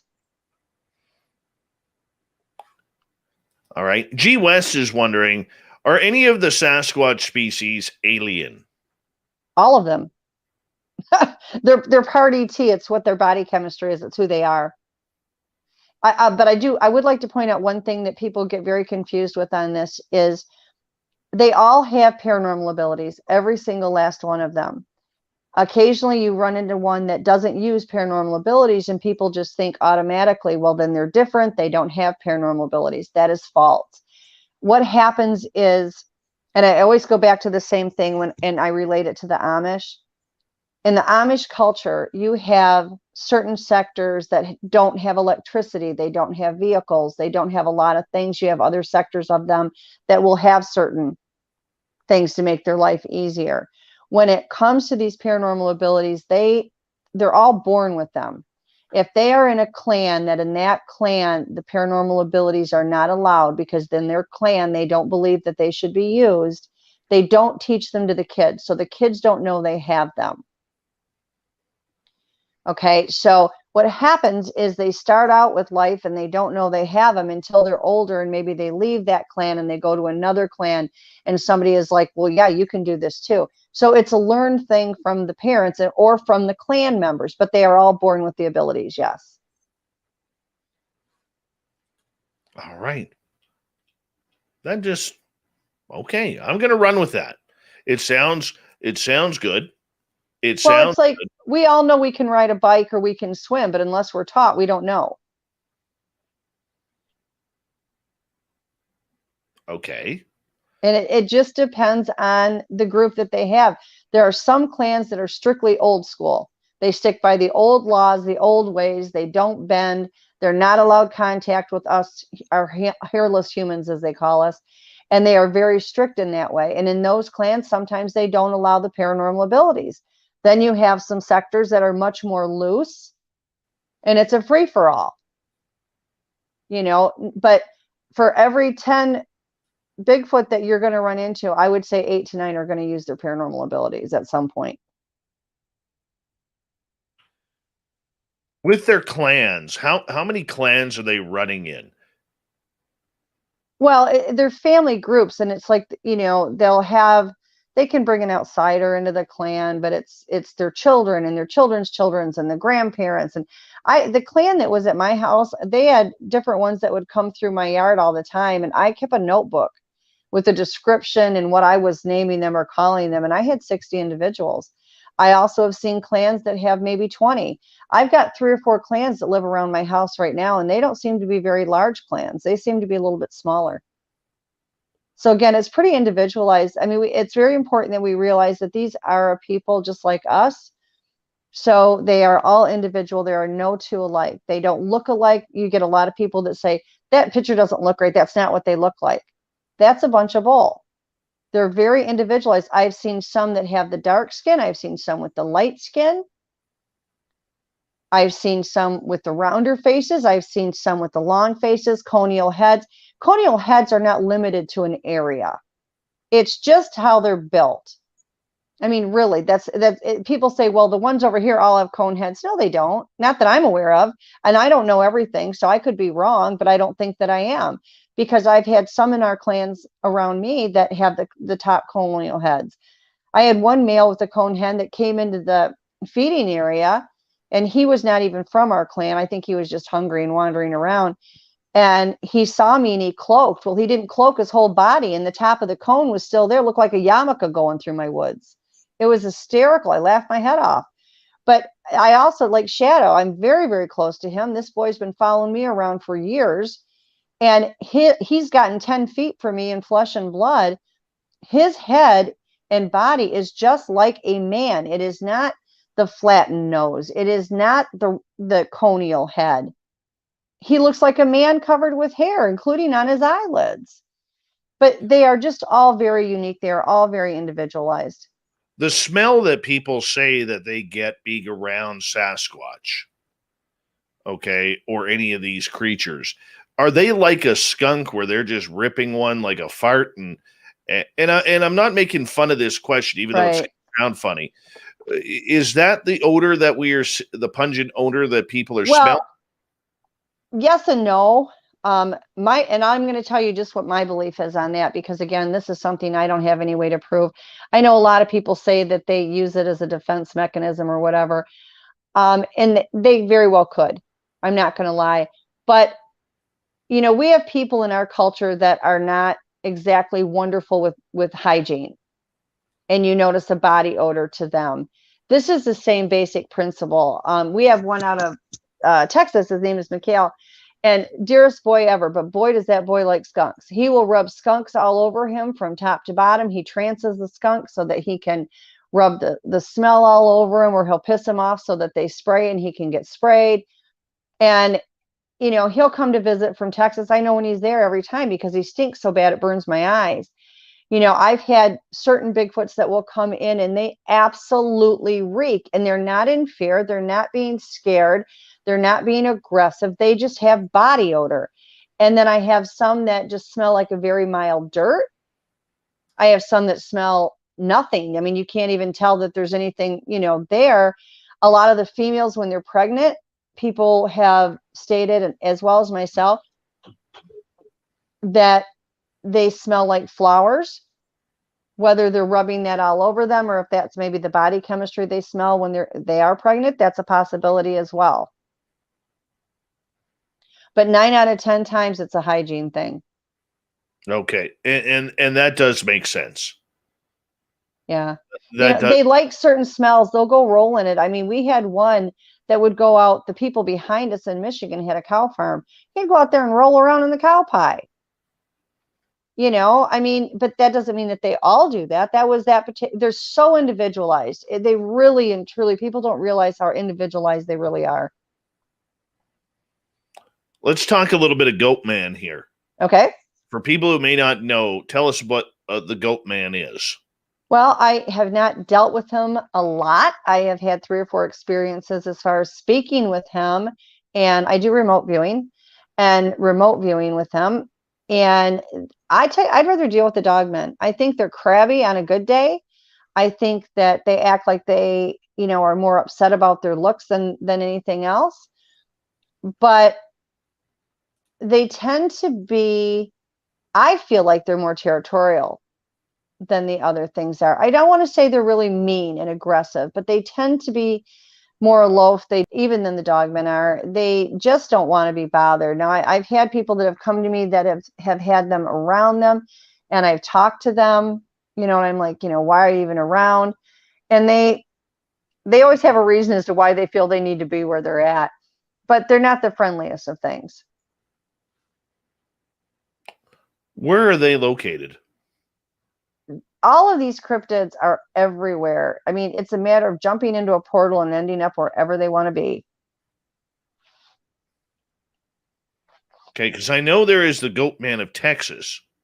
Yeah, and I have heard that in some of the southern states, Louisiana, that type of thing, that they're prevalent down there. But again, you know, these things go in and out of portals like we walk through the doors at Walmart. You know, they can end up anywhere. They really can. You know, maybe in some of these southern states where there's not as much of the snow or whatever, they see them a little bit more. I don't know.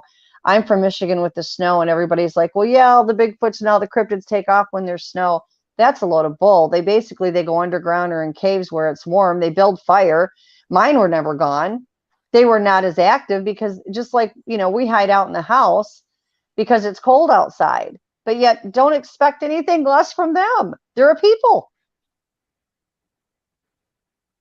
They may be an ancient people, and in some areas more of an uncivilized people, but they're still a people. It doesn't change what they are. Okay. So with these Goat Man, are they a violent species towards human? I have dealt with some that were not violent.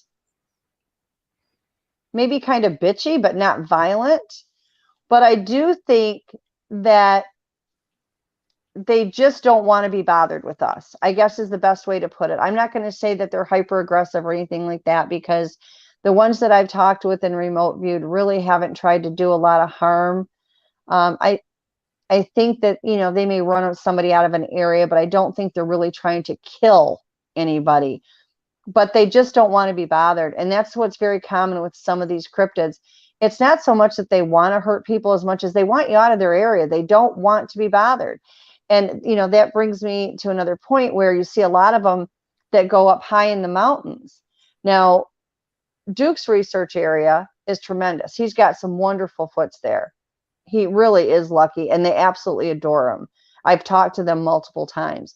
But you have certain areas such, you know, in like Oklahoma or even in Montana, I think, Russia especially, they go higher up in the mountains because they're trying to get away from us, but yet we are hell-bent that we're going to follow them there. You know, at least Duke is respectful. He has his campsite, he has his gifting area, he has his area, he does the research, and he's smart enough to know to let these things come to him. Don't go running them down and pissing them off, intruding on their lives, pushing them into a corner. He does it the way you should do it. That's why he has the success that he has. You know, I commend him for that, because he goes out of his way to be respectful, and it's reciprocated. They adore him. I mean, I talked to them the other day for him, and they truly adore him because he does it the right way. And that's the difference. You know, when they move up in these higher mountain ranges, and I'm not saying, you know, that in some of the lower mountain areas, they're fine. But when they get in the higher mountain ranges, or they go in these out of the way places, they do it to be left alone. We are the ones that push the buttons. We are the ones that keep going after them. And then there's an altercation, but who's the one that everybody's going to go gunning for? It's not us. It's them. But yet we were trespassing. We were the ones that went there and irritated them. It's always the case, though, isn't it? Oh, we're terrible. I'd rather deal with all the cryptids than humans. I'll be honest with you. Any day of the week. Chad is wondering, the Chad Smith, what's the best area of Michigan for seeing or communicating with Sasquatch? I think Michigan is such a hotbed. They really everywhere is, but I mean, it's been just a tremendous area. They've even had them living in the houses in downtown Detroit. They've had sightings of them going into these condemned houses where nobody's living there. If you really wanted to do it, I would try Manistee National Forest. It covers a massive range. And, you know, obviously there's going to be several clans in there. The Pigeon area, I don't recommend. There is, not that there aren't some nice ones there, but there's also some very aggressive one in the Pigeon area, like Pigeon River and stuff. So I would be careful in that area. I did a ton of research in various parts of Michigan. I love the Manistee National Forest. There were certain areas that they had some that were not quite as warm and fuzzy as others, but I've never had any get aggressive. You're lucky. Do you feel lucky by that? Absolutely. Absolutely. But when I go into an area, you know, I do my best to try to be respectful. If I pick up any energy that doesn't feel warm and fuzzy, then I know that that isn't what they want. And I don't push it. Now, have I had some follow me out of the woods? Absolutely. I was very glad to get out of there, but they never tried anything.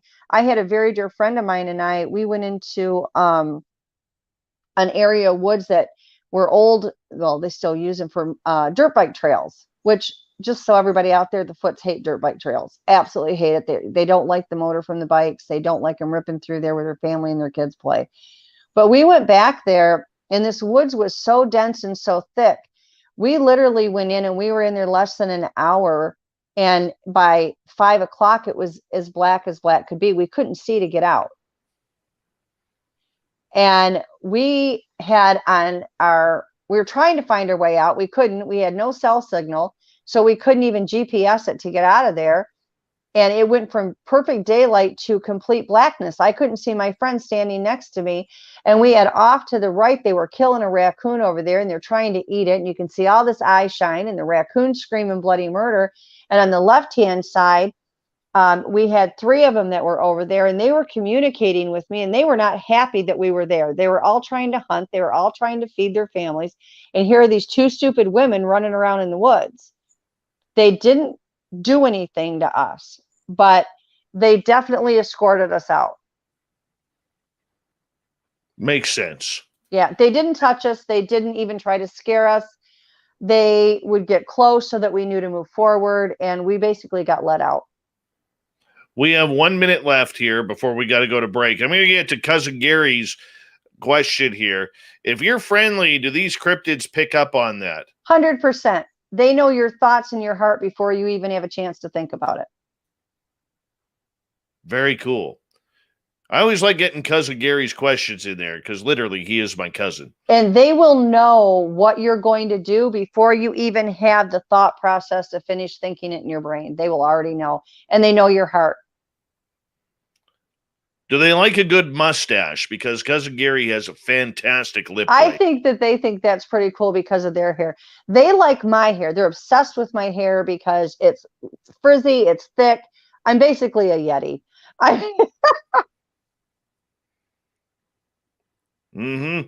Well, as long as they like a good solid lip blade, I'll tell you that's Alberta Ukrainian right there. There's some that will actually get the long, long beard. Oh, that's nice. And then you'll see where they braid it. It's hysterical. All right. Robin, I'm going to get you to hold on right there because we are going to go to break here at the top of the hour. Robin McCray, we got her for another 30 minutes on Spaced Out Radio. Then in the bottom of hour number 3, we're going to warm up the Magic 8 Ball. It is that time once again. Cryptid Talk continues on Spaced Out Radio right after this.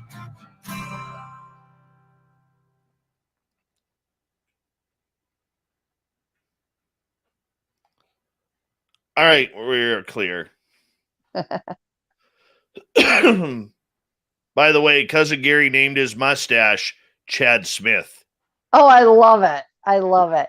Yep. But they like that stuff. They used to, I would always sleep with my window open in Michigan. I don't here in South Carolina because of the snakes. The snakes are just god awful, which is why I'm moving back to Michigan.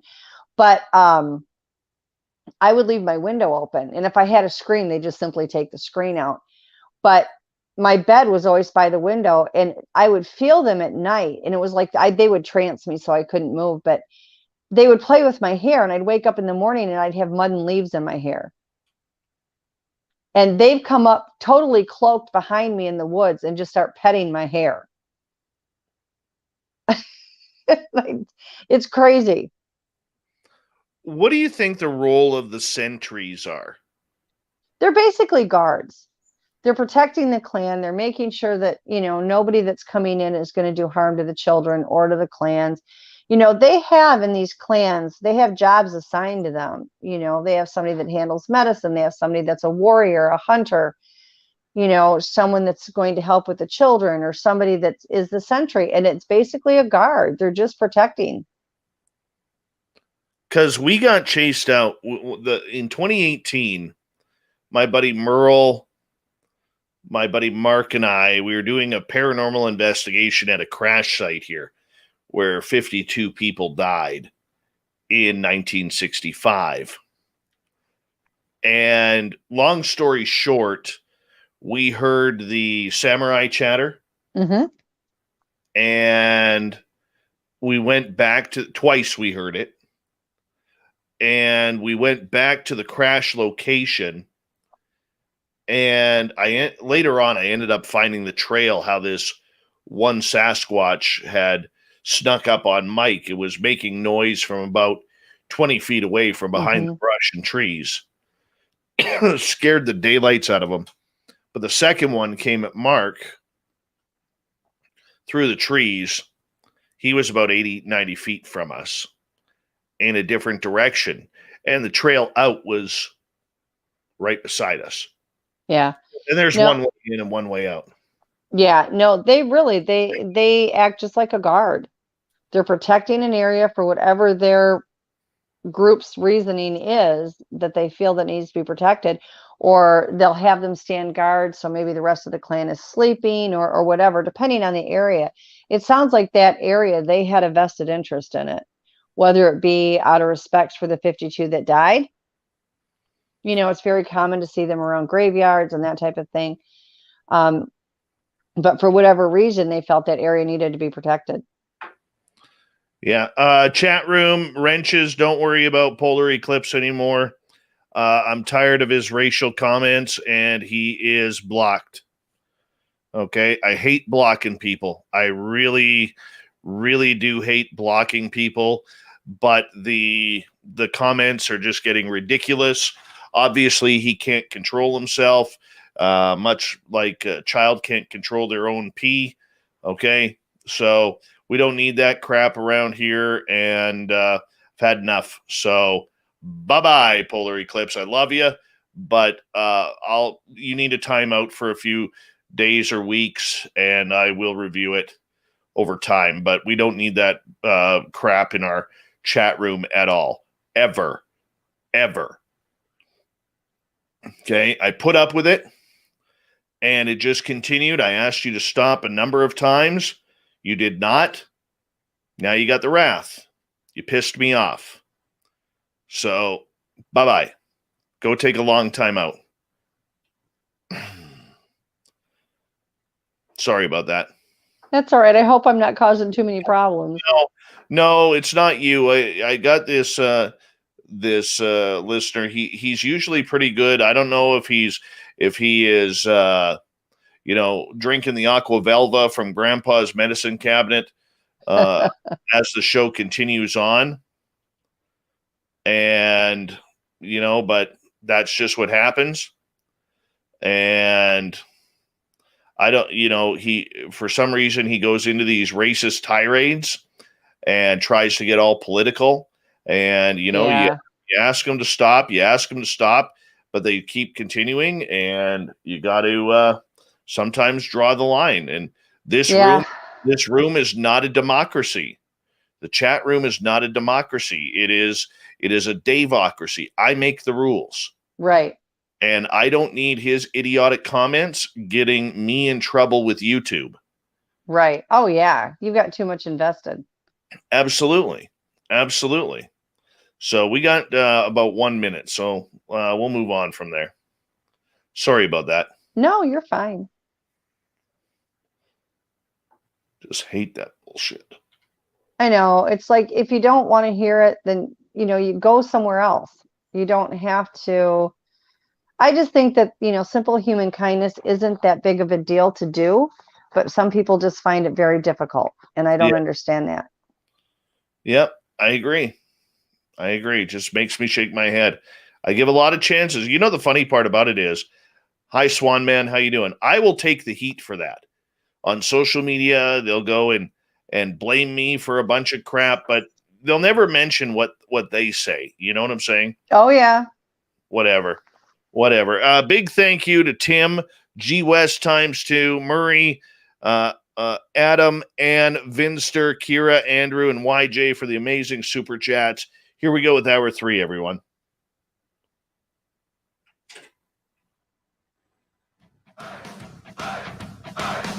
Would you like to connect with us? Head to spacedoutradio.com for all your latest show info.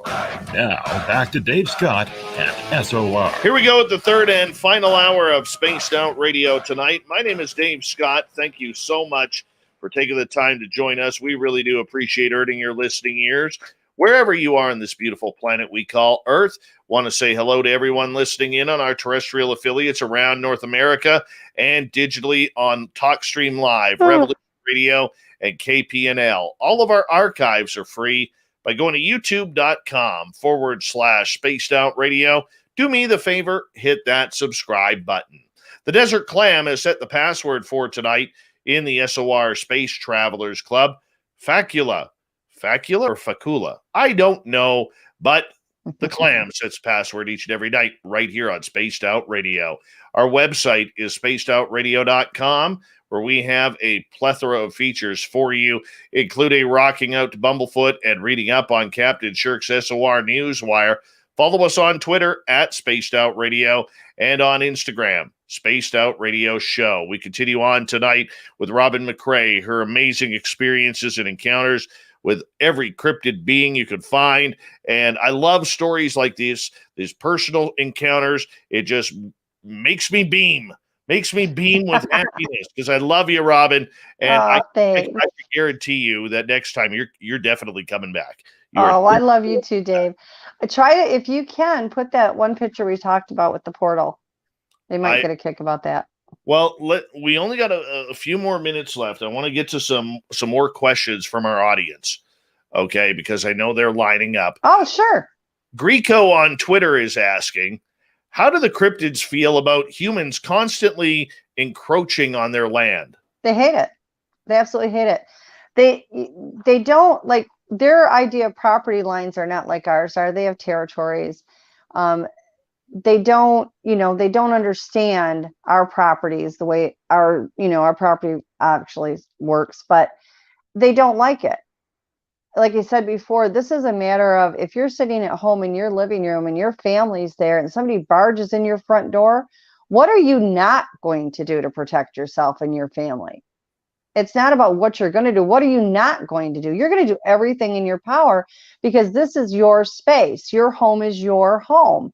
So when you walk out your front door, you're now in their home. You've left your home. You're in their home.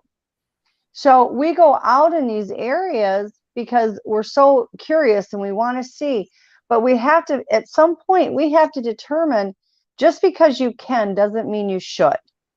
And you have to realize, do you want good interaction or bad interaction? Because I'm going to promise you, your bad interaction is going to make your worst nightmare seem like nothing. If you want to learn, if you want to have experiences, if you want to continue to have experiences, you want positive interaction. And you can only go, I mean, obviously when you go in the woods at all, you're now in their world. So you're going to go into their world at some point. You have to decide in your mind, how far are you willing to push this? And the easiest way to actually get an encounter, go to a campground, have a bonfire, cook some hot dogs, laugh, sing, be happy, draws them in like magnets. They are more comfortable coming to you than they will ever be you going to them. That's awesome. I do hear here in British Columbia a lot of encounters happening in campgrounds. Yeah, they do all over. My son lives in Vancouver. Oh, cool. And I went to see, he lives on the Musqueam Reservation. And we went up hiking in the mountains one day. And I'll never forget, I came down and there was a massive, he had to be 12 foot standing behind a tree there. And he was not happy. I mean, everybody was hiking up and down these mountains. He wasn't, he didn't do anything. He didn't act on it, but he made sure that I felt that energy, that he was not happy with all the people there. I didn't take it that it was directed at me as much as it was the whole, because there were so many people there. That doesn't surprise me. And do you know, outside of Yellowstone National Park, that the mountains, the Cascade Mountains from Vancouver all the way into the Fraser Valley, are the number 2 most missing people in David Paulides' Missing 411? Yeah. In Vancouver Island, there's more than 2 groups, but there's 2. There is what they call the eater group, which is the cannibalistic ones. And then there's the friendly ones. And they're actually pretty much divided on Vancouver Island. Years ago, I used to mind speak with them because I had been contacted by the really nice ones. And the cannibalistic ones were moving into their territory, and there was a lot of fighting going on. And they just basically, I don't know if it was peace talks I was supposed to do or what, but anyway, they got back divided, and it was simply one end of the island were the highly aggressive and the other end were the nice ones. All right, let's move to another question. Vinny is asking, Robin, do you have a space family? Honestly, I would probably say yes. What they are and where they are, I don't know. I have been attacked by several ETs just because of different things that I can do. I've also had very kind ones show up. So I will say this, as crazy as it sounds, when I was 4 years old and I was abducted, I was a very small child at the time, and there was a small gray looking alien and she had actually, it looked like she had almost like not a shawl, but some type of a robe on her. And I remember she was in an alcove and she reached her hand out to me. She had these very dark gray, long, spindly, cold fingers. And I remember her touching my wrist. And she told me that she was my mother. And I said she was nuts because my mom was at home. And then, of course, I was a cocky 4-year-old. And I was like, I didn't realize that I could be in danger. I could be anywhere. I just was, being cocky. And I was like, when my mom finds out I'm here, you are in so much trouble, because when she checks out my bed and I'm not in it, she is going to be so mad at you and you're going to have to deal with my mom, but you are not my mom. So, take that what it meant when they said that to me. I don't know. I do remember the panels of the buttons that were on the ship. I remember the arc of the doorway, and there were like hieroglyphs that went around the arc of the doorway. And when I looked through the doorway, There was a CAT scan machine like we have now, and this was back in 1968. They didn't have those then. And there was a man there, a very thin man that was one of our people that was laying on that table. And then there was a very tall gray with lighter skin, and he looked like he had some kind of a jacket, like a lab type coat on it. And there was another smaller gray. And then on the far walls in both of those rooms were all these multicolored buttons, like big buttons, like as big around as a tennis ball were each of the buttons, and they were multicolored on the wall. And there were smaller grays that were doing a series of hitting these different colored buttons. That sounds cool. Yeah, I mean, it wasn't a scary event by any means. She kept insisting she was my mom, and I kept insisting that she wasn't. And then I told her off about my mom, and eventually I woke up, I was home.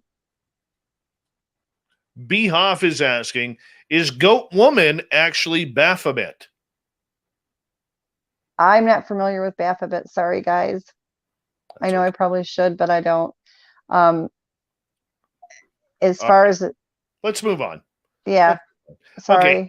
Adam is asking, how does one choose a gifting site? This is a good question. Yeah, it really is. My advice for that would be look for structures. Okay. Look for some of the signs that they're there. Look for the stick structures or rock stacking or anything like that. Tree snaps, those kind of things. And then when you find those areas, move maybe 50 foot away from them so that you're not being intrusive. But you're in that area, they'll find it. The other thing I encourage everybody to do is whether or not you are able to mind speak and hear them, they can always hear you. It's not where if you're not hearing them, they're not hearing you. They can read your mind like you wouldn't believe. And they can hear when you speak. Can I just interrupt you there for a second? Sure. Because there have been times when we've got into the forest, like this past Saturday, and you could just feel the energy. Yes. Is that leading to mind speak? Mind speak is not just words that you're going to hear. Mind speak is a feeling where all of a sudden you walk in an area and it's like you all of a sudden know everything that's happened there. No words are spoken. It's a feeling. It can be a feeling. It can be a picture in your mind. It can be a video playing in your mind. It's a knowing. It's a thought. It's all of these things. It's not limited to words. Some people get words. Some people just get other areas of it. I get it all different ways. Everybody is different. Again, this is a very individualized thing. So feeling that change in energy is reading. It's actually considered reading that energy, but it can also be turned into a form of mind speak. Because here's what happened on Saturday. We decided that we were going to go out for a late night drive into the forest.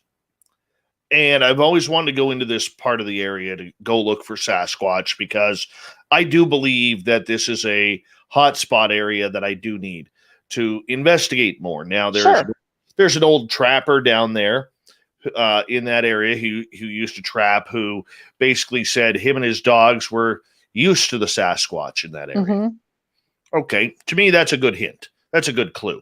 Sure. So we go driving. It's late. There's a thunderstorm out. And the thunderstorm is like a couple miles ahead of us. So you can see the lightning down in the trees. And I'm like, oh, crap. This isn't going to spook anything onto the road, because they're all going to be, everything's going to be buckled down. Even a bear is going to be buckled down. There was no deer, no nothing. And we saw one rabbit and one baby coyote. That was it. But we went probably 25 miles into the forest. And beautiful drive, and coming out, turned around, could have kept going, decided to turn around, and saw one flash in the trees, just like an orange flash, like an orange orb that just went poof, gone. Mm-hmm. And so I was watching it through my headlights because I'm driving, and I'm pointing at it. We get right to that area. And immediately it was like, get the hell out. Yeah. And the last time I've been around Sasquatch, I don't fear Sasquatch. This energy was just different. It was heavy like paranormal. Yep. It was heavy like paranormal. It was scary. It felt moody, like it's time to leave, that if you look behind you, there's going to be something following you type of energy. Right. Am I reading that correctly in Absolutely, 100%. Number Dogman? one of the abilities that you have is reading energy. So you're going to pick up on energy more so than other people that may be with you. I think you've probably noticed that in the past, yeah. like you've gone out with people. It's because one of the gifts that you have is the ability to read energy. You're just starting, I want to say within the last 3 to 5 years, you're starting to pick up on it more and more. I don't know how correct that is, but that's what I'm getting. 8 years. Okay. So you're now being able to pick up on it more and more. And the best thing about that is, Dave, is reading energy will save your butt out in the woods. Like, I can't even express to you how important it is.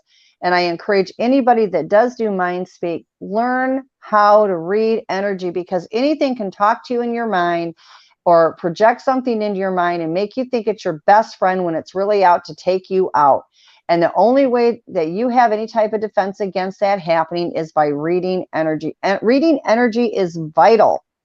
People do not realize how important this is. So for you to be able to do that, you are ahead of the game. Okay. Listen to it and respect it. Okay. I want to follow that up, though. To me, I've only had this type of energy one previous time. And when I go through my list, because everything that I have learned has an energy pattern. Everything has a signature. Yeah. For instance, if you're dealing with extraterrestrials, the energy is very high. It's very fast paced. It's very, anxiety type of energy. It's almost like they're soulless. They're cold. It's just, it's a weird energy. It's like, I gotta go right now. Here we go. Let's make this happen. Almost like you're on speed or something. Okay.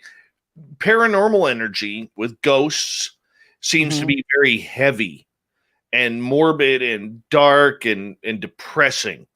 Yep. Sasquatch energy seems to be, kind of like the energy. It's comforting. It is, but there is a little bit of a fear element because of the size of these creatures. Okay. But what I felt here, I've only ever felt once before. And that felt to me, in translating everything, that this must be Dogman type energy. Yeah. Now, the Dogman that I've dealt with on a regular basis, it is a different energy. It doesn't feel like a bad energy or, aggression or anything, but there definitely is a difference to it. And as you're out in the woods and you're out around these cryptids, you tend to be able to pick it out more and more. It's like if you were to go out with a group of 4 or 5 of your friends and you close your eyes and they walk up behind you, you're going to be able to pick up which one it is, because your body automatically recognizes that energy signature. Even if you don't, your body does. And so you automatically have some sense of knowing of who it is. And that's pretty much the same thing that happens when you go out in the woods with all these different cryptids. Your body learns it. Right. Your mind may not know it right away, but your body does recognize it. So when you go from having a Sasquatch around you, and then all of a sudden a Dogman comes in, or a Goatman comes in, or an ET comes in, your body will react even before you do. So your body is going to react to that change in the energy. It's going to react to the change in what's coming in. And that's going to be a telltale sign. The people that you go out with, like you personally, in your research area, need to keep an eye on you, because your body handles energy really well. It reacts to it and it recognizes it. So you're kind of like the person that you want to take out in the woods, because they're going to watch you and see what read you get on the place. No, and I can understand that. And I don't like talking about my own intuition or anything too much on the show, but I'm trying to figure out what this energy is, because here's what happened. Once we lost that energy, all of a sudden extraterrestrial UFO type energy. Yeah, see, I'm not picking up from what you're telling me, and like I try to do what I call an energy read or an energy trace and track it back. I don't think it was a Dogman. I think you had something that okay, I wasn't going to go into this, but I'm going to do it real quick. Yeah, go for it. Okay, here's the bottom line. The ETs, certain groups of ETs want our Bigfoot dead. They were put here on this planet to watch us and report back. They didn't do it because of humanity that they have, because they're part human. They didn't do what the ETs wanted them to do. They have what they call a robotic Bigfoot. I've watched them dump them off of a ship. I've watched them try to collect ours. And these things are basically lean, mean killing machines. Their only purpose on our planet is to kill. Basically, they're trying to round up the Bigfoot, take them back, and then the ETs that are doing this are destroying them. And it doesn't necessarily mean it's the ETs that created them. It means these are the ones that are trying to enslave them to do what they want them to do. And the Bigfoot are not doing it. Actually, Duke and I did a show on it on World Bigfoot Radio, if anybody wants to go check it out. But the thing is they are actively trying to kill them. The energy trail that I'm pulling off of you in some of these situations, like with that's what you had out there. And that's why you saw the UFO. Makes sense. Makes sense. But I didn't tell you that I saw a UFO. There was a UFO there that night. I know. I'll tell you how I know. Is when we knew we were being followed by a UFO. We knew we were. We just kept going. And when we came out of the forest, got on the highway, there was a cloud break. So if you take the moon at high noon and real thick clouds in between, okay, or underneath the moon, there was one speck of bright white light sticking out of the clouds looking at us. Yeah. And the other thing too is we have our storms that are just part of our world. They're a natural storm. The ETs also create a storm for their own benefits, and their ships come inside these storms. And so it's not uncommon to see clouds that are shaped like a UFO. And not all the time, but I would say maybe 80 to 90% of the time they actually are a UFO. The ETs create severe weather to their own advantage so that they can use that to bring in ships during these storms. We have about 2.5 minutes left with you tonight. Where can people find you, your information, if they want to pass any stories or gain some information from you? I'm on Facebook under Robin Haynes McCray, or if you get, any of the World Bigfoot Radio stuff, I usually try to stick around with Duke, and he always knows how to find me because I talk to him daily. So you can reach me that way. But I'm also on Facebook, and like I said, I'm under Robin Haynes McCray. Yes. Otherwise, just type in woo on Facebook and you will get Robin. Robin, it has been such a pleasure to have you. Oh, thank you so much. I thoroughly have enjoyed it, and I really appreciate you taking the time and having me on.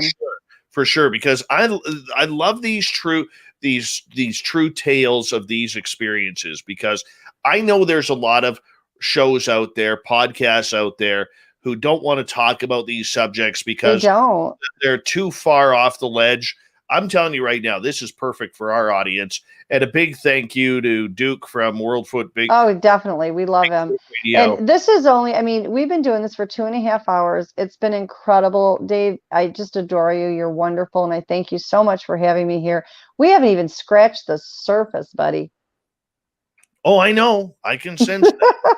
I can totally sense that. And I'm okay with that, because that just means that we got to bring you back. Yeah, of course. That's what that means. Yeah, it would be fun. And I'm okay with that. Yeah, I am too. I like I said, I was very excited about doing this show, more so than some of the other shows that I've done, not including Duke's, because I always love doing Duke's show because him and I get along so well. But I was really excited about this, and it's been absolutely wonderful. I agree with you. I agree with you, because, like I said, anytime we get to talk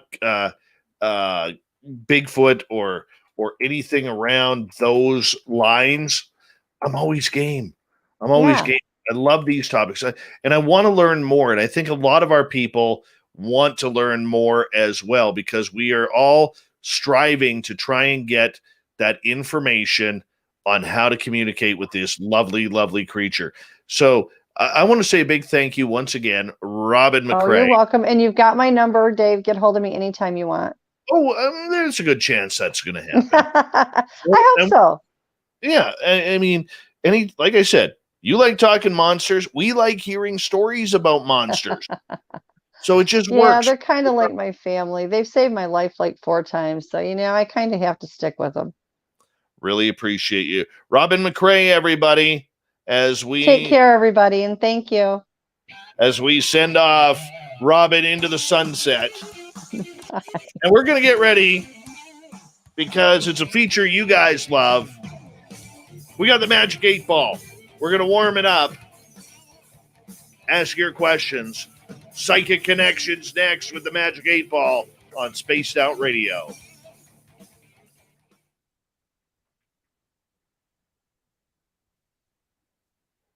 Great show, Robin. Oh, thank you so much. I really loved it, Dave. Contact me anytime. Absolutely. I hope it was received well for you. Oh, yeah. We're going to do this again. I'm telling you. I love this power woo that you bring. I do. Oh, it's fun. Like I said, I've been really blessed. And, these guys, my core group are just like my family. And they know that I'll go to the wall for them. And it goes both ways. Like I said, they've saved my life 4 times. Oh, that's wonderful. So they're stuck with me. I will let you get some sleep. I promise you will be back on this show before the end of the year. Sounds great. You take care, sweetie. I will let Dirty Filth know, aka Klaus, to get a hold of you. Sounds wonderful. Take care. Take care. Thank you. Bye-bye. Bye-bye. What a sweetheart. What an absolute sweetheart she is. Genuine. Oh, love it. Love it. That's the way I like it. Anytime we can have some good woo like that, that's awesome. That's good stuff.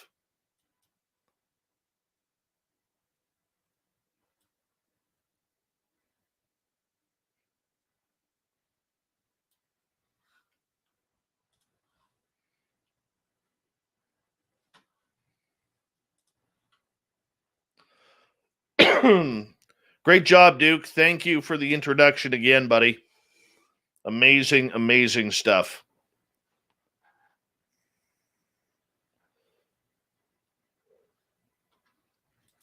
Hey, Marie, do you want to check your text message, please?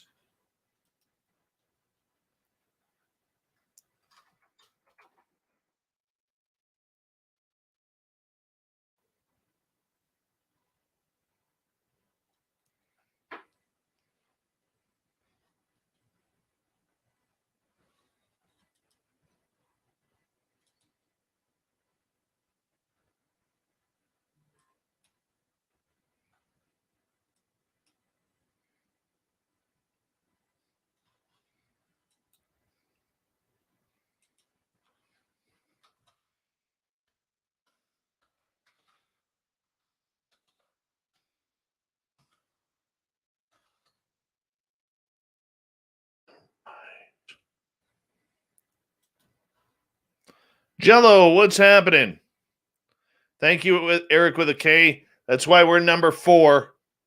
That's why we're number 4 right there, buddy. It's for you.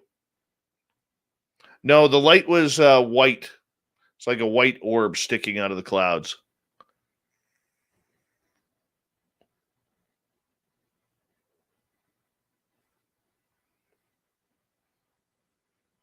It's kind of cool.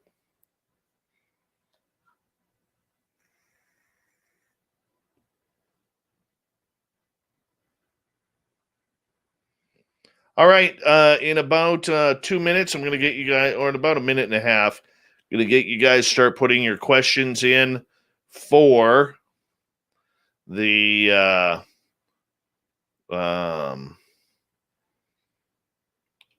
thought of the day, or not the thought of the day. What the hell am I talking about? Magic 8 Ball. The watermelon is actually a hat. That is the Saskatchewan Roughriders of the Canadian Football League. Their fans are nuts. And I had a fan of theirs who's a fan of this show send me that hat of the watermelon. These are people who think that it's really cool at minus 20 below Celsius to go out to the football field with no shirts on and watermelons on their head. Crazy people. Vanner Smith, what's going on?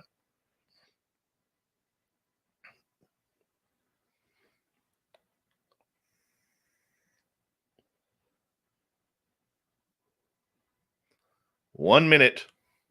No, that hat's pinned there. All right, warming up the 8 Ball. Who's ready? Put your questions in capital letters, if you don't mind, because we're going to get going here momentarily. I want to say a big thank you to Aussie Rob, Aussie Steve, Black Dragon, Tim, G West ×2, Murray, Adam, Ann, Vinny, Kira, Andrew, and YJ for the amazing super chats tonight. Really do appreciate your love and support of Spaced Out Radio. We're going to get going here in about 10 seconds. Thank you to all the veterans who are hanging on out, listening in. We appreciate you. And of course, all of our regulars like Aussie Rob and Excalibur, the gorgeous Kira. Here we go.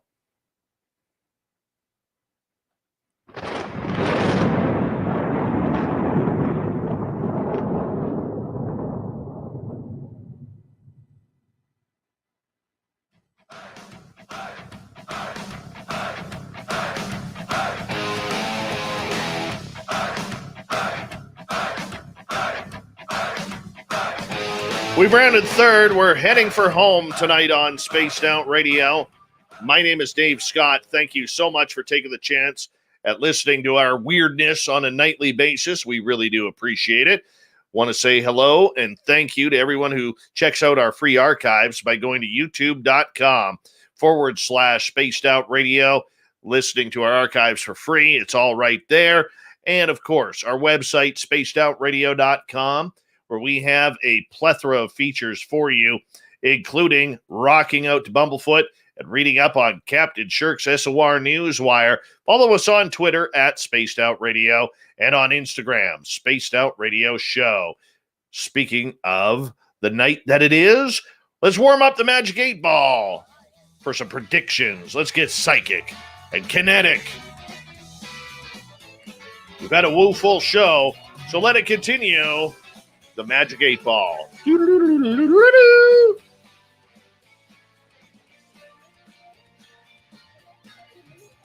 All right, our first question of the night comes from Adam.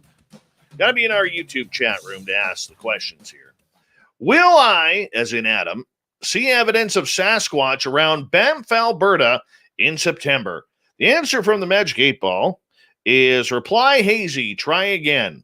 You're a newbie in that area. They may not want to show you, but you never know. You never know. Let's make sure what you do know, what you don't. Learn your paths. Here's my suggestion. Learn the paths. Find the stories from people in the community once they warm up to you. And then in 2022, I think it's going to be your year, man. That's my prediction. B. Hoff is asking, Magic 8 Ball, is the Earth really flat? Magic 8 Ball says, as I see it, yes. Are you making fun of us, Magic 8 Ball? Let's find out here. What does he say here? Yes and beyond. So in other words, B. Hoff, the Magic 8 Ball sees the humor in your question and is playing right into it. And no, the Earth is not flat. All right, Block Chic is asking, will the UFO community come together to support each other as we reveal whatever the truth awaits? Magic 8 Ball says, out of fuel, try again later. In other words, no. There's too many egos, too many people in it for themselves. It ain't going to happen. Too many factions, too many spooks. Not going to happen. Chad Smith is asking, will SOR ever get sick of Chad Smith? The Magic 8 Ball says, I am Chad Smith. I am Chad Smith. But no, seriously, the Magic 8 Ball says, infinitely yes. But you know what? Everything runs its course, Chad Smith. And this one's going to take a while. This one's going to take a while. All right. Vinny is asking, was the cartoon Pinky and the Brain, loved that cartoon, based on a true story? You have my pity. Of course not. It's a cartoon, Vinster. Okay. Our radio listeners on terrestrial radio, all right, you may have to plug your ears for this one. Joe is asking, oh, brother. I needed this question tonight, man. I really did. Joe is asking, is there an alien anal probe in my future? The answer is, it is decidedly so. Yes, you are going to get anal probed by aliens, Joe Smith, and you're going to love it.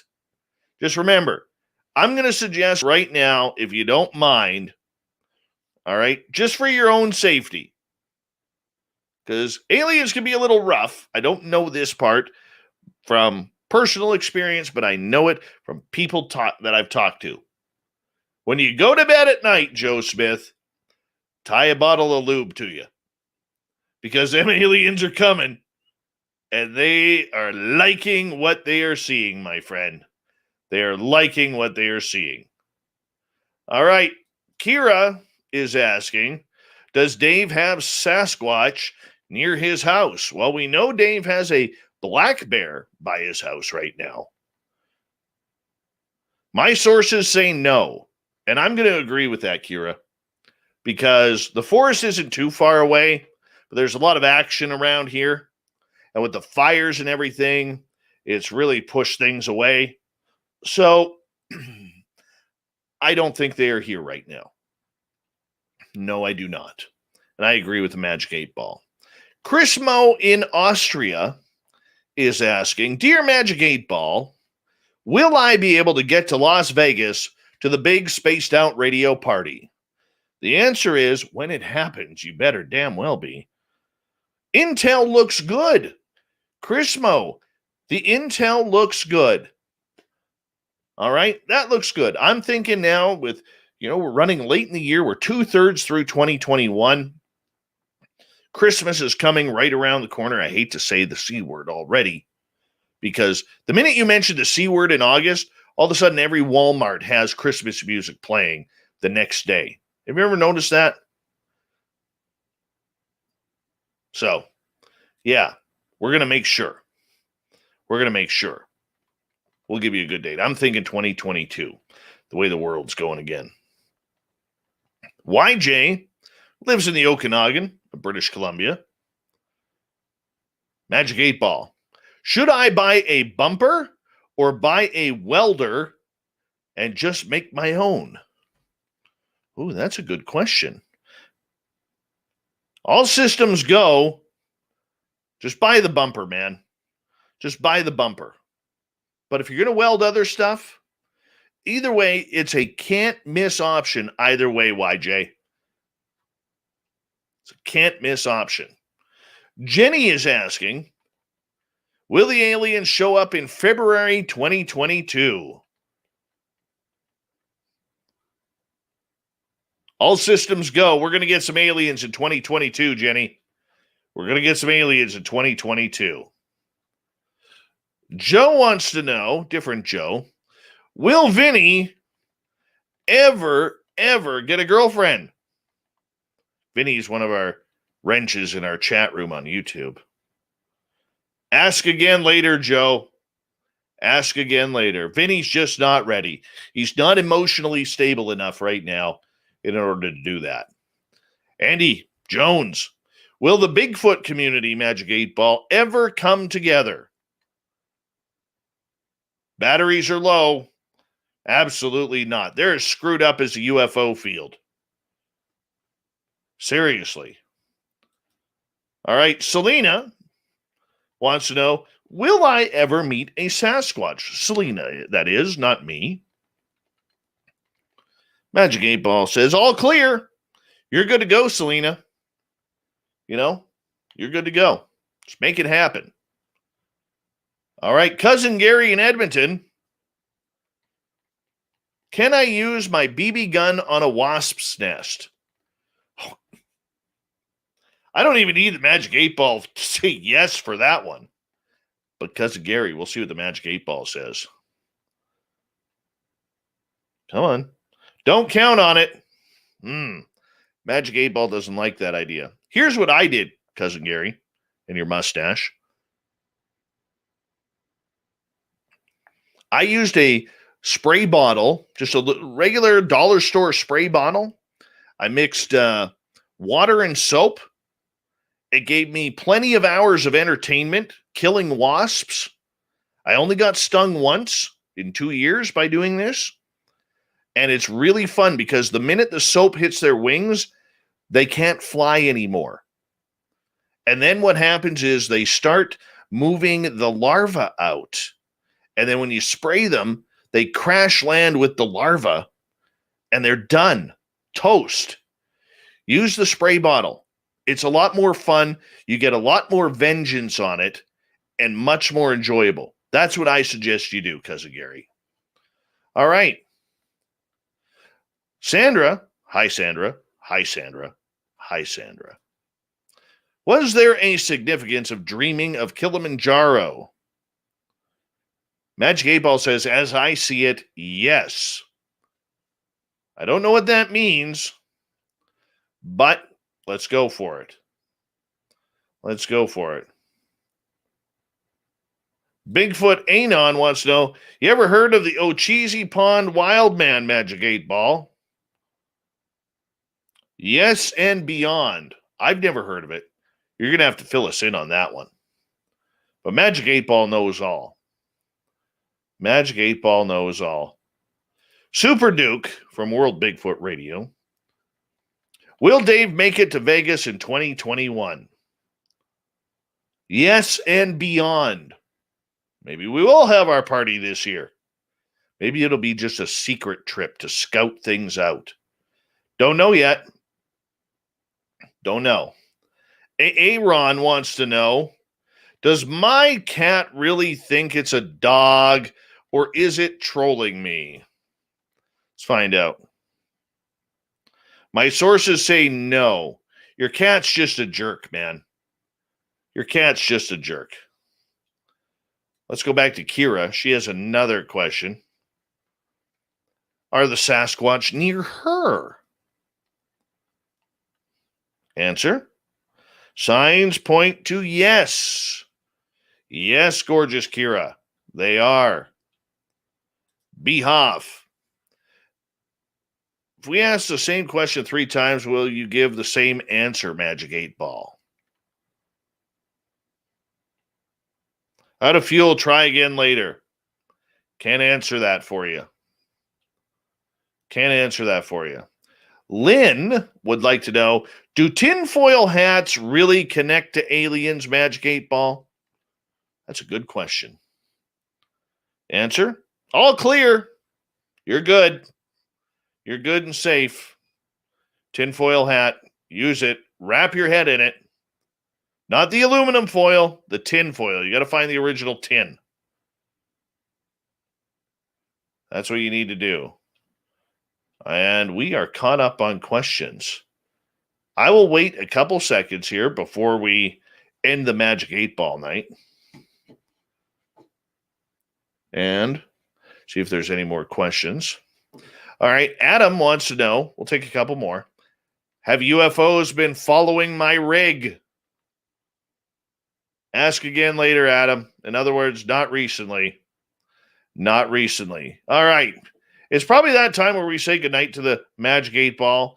and hello to Captain Shirk and Shirky Poo's news.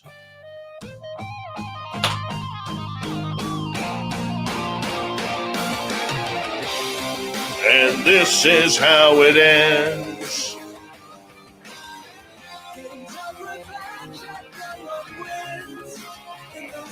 The news is always changing, which is why we bring you the SOR Newswire at the back end of every show, where we get to the weird, the strange, the wacky, and sometimes the sad, because literally another music legend has passed away. I don't know if you heard the news or not. Charlie Watts from the Rolling Stones, their only drummer, passed away peacefully in a London hospital surrounded by family, says his publicist. Yeah, the Rolling Stones drummer and the band's irreplaceable heartbeat died at the age of 80. No cause of death given. Watts' publicist confirmed his death in a statement that reads, "It is with immense sadness that we announce the death of our beloved Charlie Watts. He passed away peacefully in a London hospital earlier today, surrounded by his family." The statement referred to Watts as one of the greatest drummers of his generation, and closed by requesting that the privacy of his family, band members, and close friends is respected at this difficult time. Watts' death comes several weeks after it was announced that the drummer would not be able to perform on the Rolling Stones No Filter tour of U.S. stadiums. Charlie has had a procedure which was completely successful, but his doctors this week concluded that he now needs proper rest and recuperation, a rep said for the band. With rehearsal starting in a couple of weeks, it was very disappointing to say the least, but it's also fair to say no one saw this coming. It is hard to imagine the Stones without Watts. Even then, though, his light touch, singular rhythmic sense, and impeccable feel, as heard on canonical rock songs such as Painted Black, Gimme Shelter, and Brown Sugar, made him both the engineer that ran the engines forward of the Stones' music and one of the most famous and respected drummers of all time. Keith Richards, who, how the hell is he still alive, said in 1979, "Everybody thinks Mick and Keith are the Rolling Stones. If Charlie wasn't doing what he was doing on the drums, that wouldn't be true at all. You'd find out that Charlie Watts is the Stones." God bless him as he moves on to the next one. Here's another one. A pair of Minnesota teenagers doing a little gardening at a friend's house had a close encounter with a wandering black bear, and the incident was caught on camera. 17-year-old Haley Nelson and 15-year-old Dory Arndt were working in the front garden at the Centerville home of friend Haley Nyberg when Nelson spotted what initially she thought was Nyberg's dog in the corner of her vision. "We wanted money, so we decided to pull some weeds, and we were just pulling weeds, just talking, listening to some music, turn our heads, and we thought it was just a black lab." Nelson then took a second look, and to her surprise, realized that the animal wasn't a black lab at all, but a big black bear. Security camera placed in one of the home windows recorded as the girls fled toward the house and found the door was locked. "So I'm pounding on the door, 'Let us in,' screaming our heads off, just waiting to get inside. And then Haley pokes her head around the corner," Nelson recalled. "Brian Nyberg, Haley's dad, opened the door and ushered Nelson and Arndt inside before going to get his daughter. I heard them screaming, and my dad came outside and was just like, 'Why are you still out here? A bear just walked in our front yard.' I'm like, 'What?' Yeah, imagine that. Who has had that happen recently?" Me. And what do? I go chasing the thing. So stupid I am. While it's believed that tortoises are vegetarian, a newly released video seems to show otherwise. According to researchers, changes in the environment may have caused certain animals to change their feeding behaviors. As this new footage that has been filmed on Frigate Island in the Indian Ocean shows a tortoise attacking and then eating a tern chick. Cambridge University released the video on various platforms where it called out the odd behavior for supposedly a vegetarian animal. Bad tortoise eating birds. But hey, probably got some fresh chicken legs, so why not? And finally, a 22-month-old little girl has been found alive, thank goodness, after 4 days in a Russian forest and promised never to disappear again. Lyuda Kuznina wandered off near her home in Smolensk west of Moscow, prompting a search involving hundreds of people. She had no food or water and was eventually found covered in insect bites, but alive after one of the search parties heard her squeak. She's quite adamant she'll never run away from Mom again, although quite how long she'll remember that promise, we have no idea. But at least she says so. Antonia Kuzina says the toddler is being looked at the local children's hospital, and the mother and daughter were in a playground outside the hospital waiting to be discharged. The alarm was raised after Liuda left the family's summer house last Tuesday. She had been playing outside with her 4-year-old sister, but had wandered off into a nearby forest when her mother visited the neighbor and sister had followed. Yeah, 400 local volunteers took part in this very successful and very awesome recovery of this little girl. And let's hope that Sasquatch kept her safe.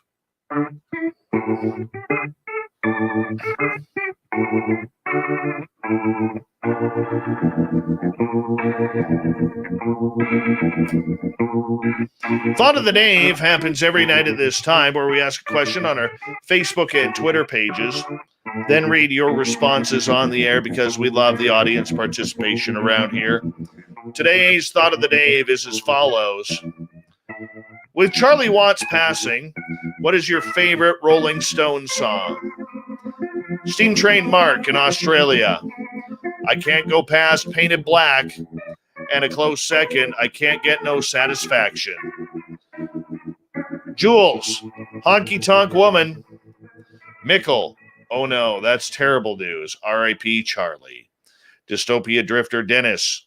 Mother's Little Helper doesn't get enough recognition in my opinion. Mark, such a sad day for rock and roll. Have it open right up because they heard him a knocking. Amy, Painted Black. Wait, Angie, because about Angie Bowie. Anthony, Gimme Shelter. James, this is my favorite that James said. Sympathy for the Devil. Chris loves Painted Black. Magic Torch was Gimme Shelter. No contest. One of the coolest tracks ever. All right, that's good stuff so far. Becky, Start Me Up. Jason, Emotional Rescue. Damn you disco haters. Falsetto Forever. Eric, Goodbye Ruby Tuesday. Angie for Eric. Another Eric. Marty, 2,000 Light Years from Home. Keith, so many, but I will go with Under My Thumb. Chris, Shakedown Street. Byron, Wild Horses. Magnus, She's a Rainbow. Gary, Under My Thumb. Drew, that's a tough one, given the immense catalog that the Stones have. Off the top of my hat, Gimme Shelter, Midnight Rambler, Bitch, Paint It Black, Miss You, One Hit to the Body, too many to list. Kevin, Monkey Man. Michael, Miss You. Wild Horses for Joe. Beast of Burden for Nicole Sakic. Start Me Up for Gary the Dutchman. Wild Horses for Science Bomb. Uncle Dale and his Power Stash will get the final word on this one. I like the more harsh and gritty Stones with lots of riffs and rants. So, She's So Cold, Street Fighting Man, Start Me Up, Shattered, Honky Tonk Woman, Brown Sugar, Jumpin' Jack Flash, and Painted Black. Thank you to everybody participating in the Thought of the Dave. Thank you to Captain Shirk for the news. And, of course, all of you playing on the Magic 8 Ball and Robin McCray talking Sasquatch all night long. We got Mr. Ron Bumblefoot Thal rocking in the background with Little Brother is Watching. Bumblefoot is the official music of Spaced Out Radio, rocking us in and out of every single show. Get your horns up for the guitar god himself. Special thanks to everybody listening in at home, at work, in your cars, wherever you may be. Thank you to everyone in our chat rooms tonight on YouTube, LGAB, Revolution Radio, Twitch, Spreaker, the Facebook Space Travelers Club, and on Twitter. I know you're out there somewhere. Remember, this show is copyright by Spaced Out Radio and SOR Media Ventures Limited. Thank you so much for choosing to share your evening with us, because together, my friends, we own the night. Mr. Bumblefoot, we need a favor. We need you to take us home.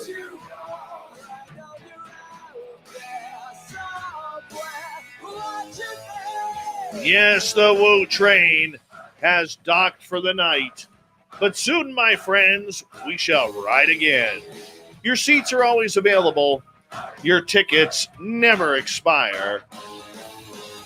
And if you want to bring a friend, we've got room for them too. Good night.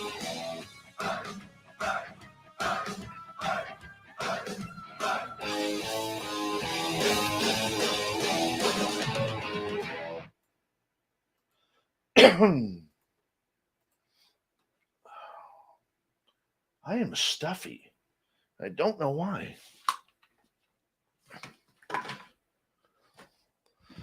Thank you, gorgeous cosmic floor. Okay. Got something on my mind I'm going to quickly say here, and hopefully I don't sound like too much of a jerk. I'll add it like this, and I'll just say it again. All right. So there are a number of our listeners who listen to another show, okay, that used to be affiliated with us, but it no longer is. And I'm quite okay with that. Listen to whomever you want. It's your choice. And every now and again, I know we have a lot of mutual listeners between that show and this one. All right. And that's a good show over there. It really is.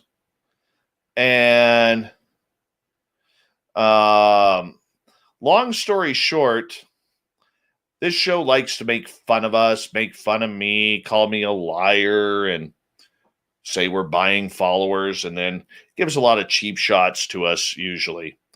And one of our mutual listeners had tuned into that other show tonight. And apparently there was a bunch of, not only the host, but a bunch of other people in the chat room who were insulting me and us and John Hudson, the UFO guy. All right. So you can really insult anybody that you want. Whoever. Do what you want.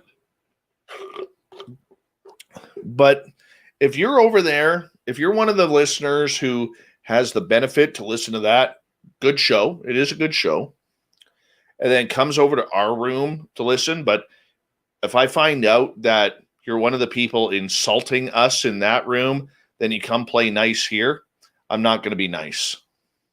So that's not fair to me. It's not fair to this show. It's not fair to mainly your fellow chatters. Like I said, I have no problem with anybody listening to both shows.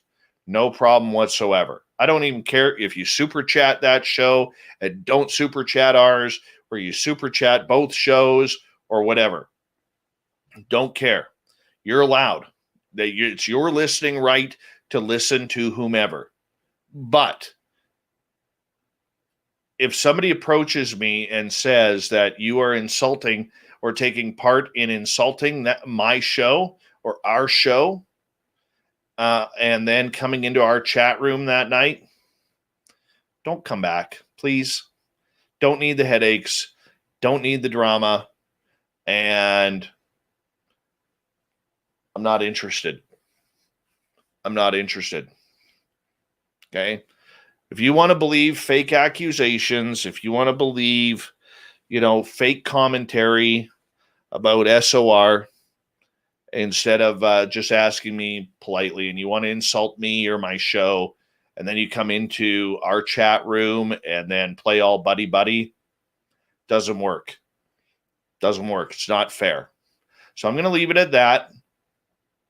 And like I said, you as a listener have the ability and the freedom to listen to anybody that you want. And I don't care if you listen to the other show. I really don't. It's a good show over there. The host, when he's on par, I think he's a fantastic host. When he's not worrying about drivel and bullshit. Okay?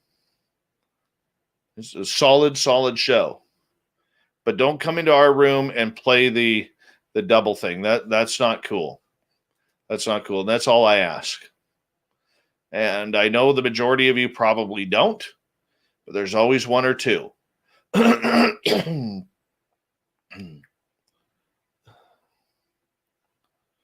All right. It's all cool. It's all cool.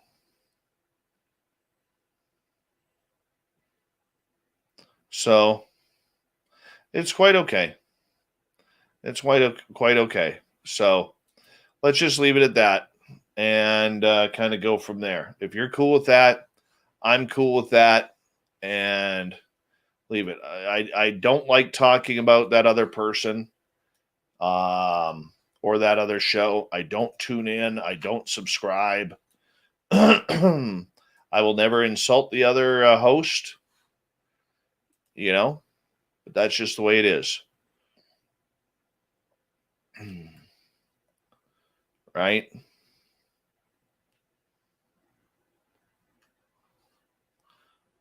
Oh, Moon, it's very easy to see what is being said and what isn't. And very easy. Hold on one second here. He is large and in charge tonight. Large and in charge. Tonight's show. If you're new here, don't forget. He is large and in charge tonight. Large and in charge. Steve Ed. Right there. That's where I need to go.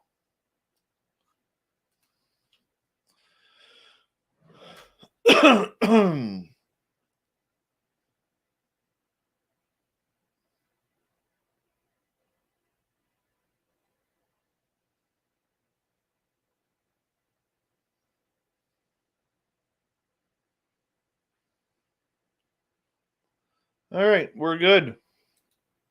Maybe it is Chad Smith. You never know.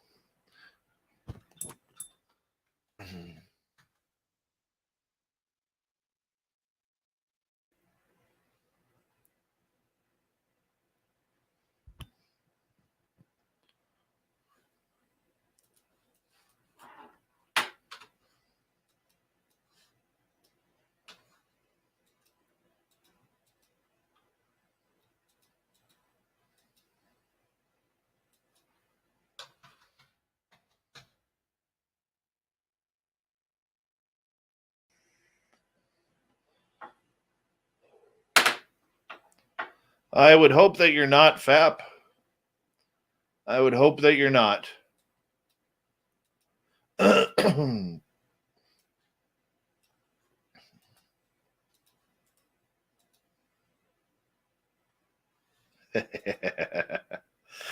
We're just teasing. We're just teasing.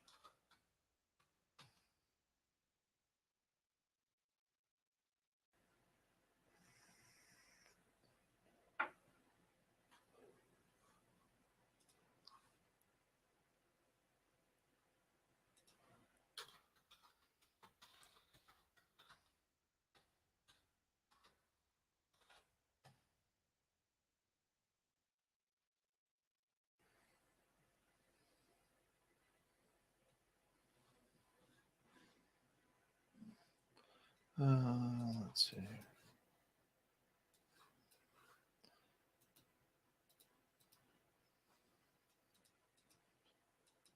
I did go looking for the bear again tonight. Didn't see him.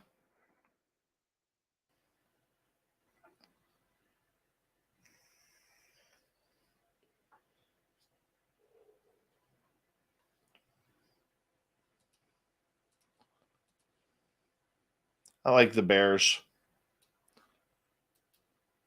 Bears are so smart and majestic.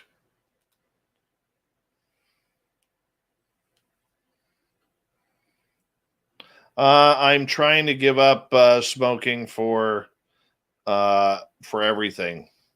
And slowly but surely, I'm going to win the battle.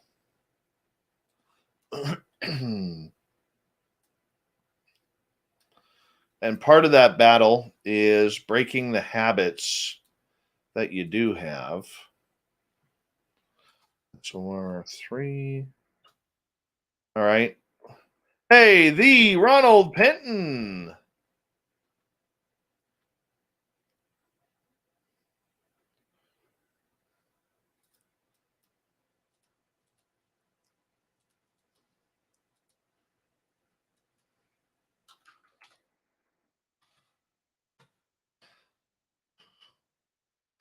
We love you, Fabster. We do.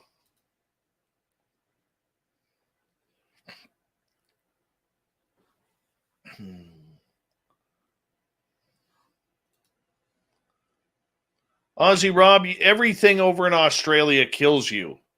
Do you even have bears over there? Well, I get outside of the koala bear. But do you have bears over there? I don't think you do you?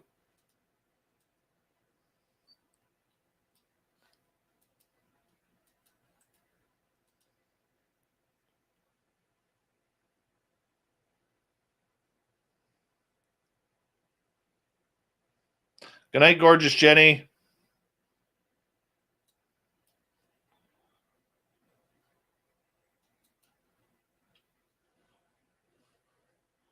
That's a weird one. That would be the end right there. Well, I think this is a fantastic question because this happens a lot and people don't realize that they can.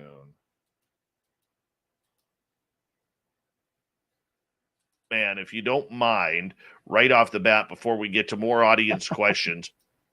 Well, I think this is a fantastic. Thank you so much for Spaced Out Radio tonight. My name is Dave Scott. Thank you so much for taking the time to join us. Really do appreciate it. Let's go like this. Go here. Copy. Paste. Good night, Jose.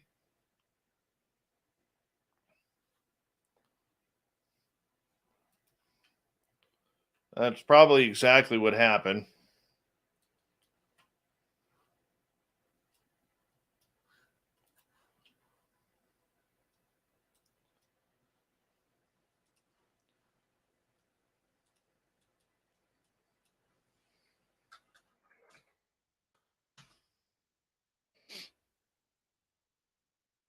Thanks, Vanner Smith.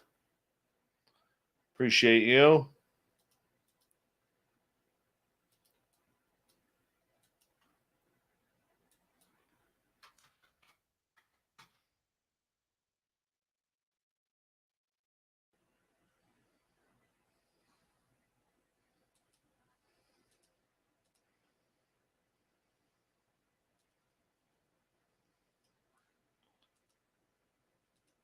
Is Cousin Gary still around, or did he log out too?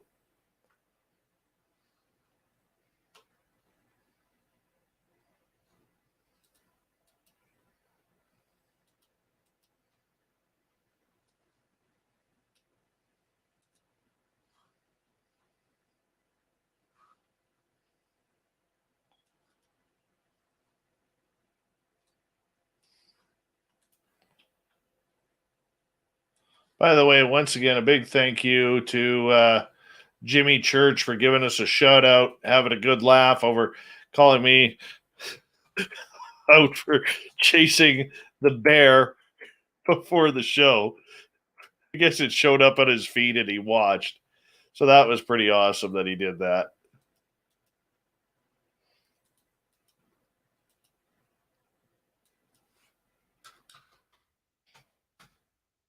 Damn Canadians. I'll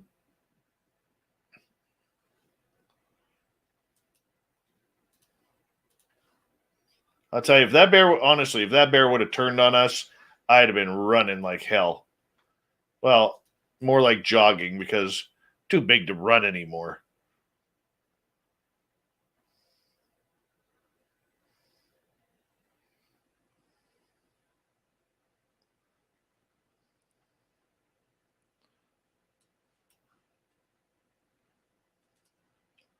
What's the Vegas odds on Fap's head being shaped like Stewie from Family Guy?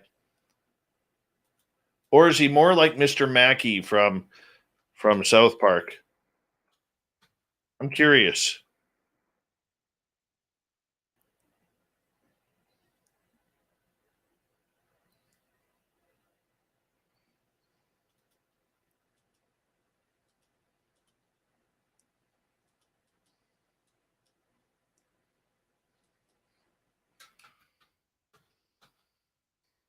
Oh, there's Cousin Gary. Is Hot Cheryl going to trim the mustache? Do you allow her to tame that lip-bladed beast? Be honest, Cousin Gary. Don't mess around with us here. This is important stuff that we need to know. Because I will call Hot Cheryl.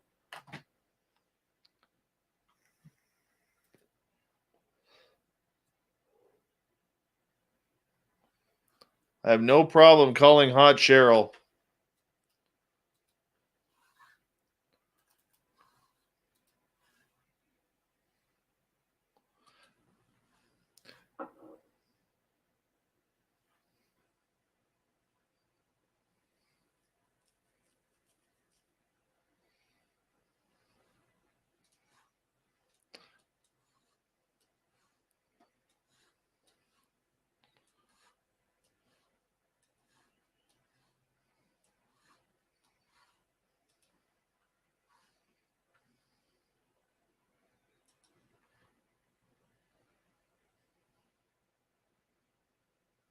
See if we can find something here. Hold on.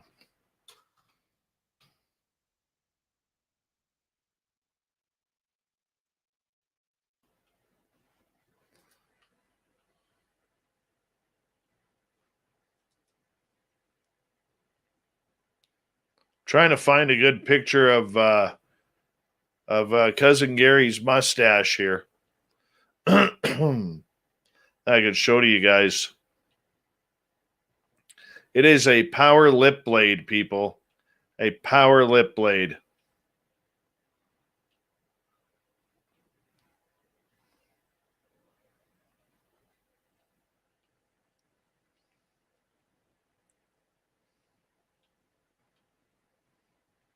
Oh, there's the impressive shot. There's the impressive shot. Hold on a second here. You guys want to check out a nice mustache.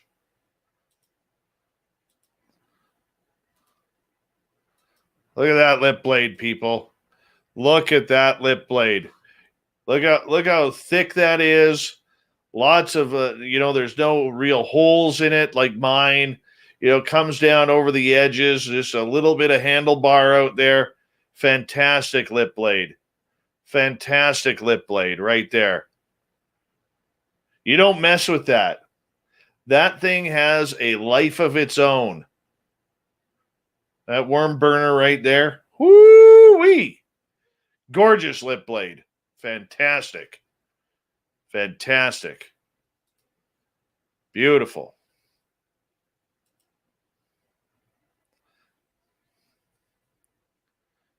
Thank you, Lynn Sows.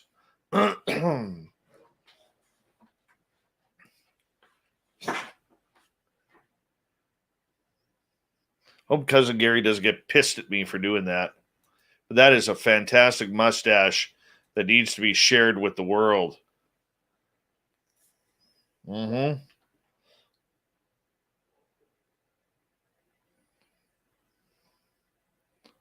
That's right. That's a good comment right there, Andy Jones. Cousin Gary has the Tom Selleck going. Fantastic. I'll guarantee you right now, my Cousin Gary's doing one of these. Oh, yeah. Oh, yeah. Lip blade. You are fantastic. Guaranteed.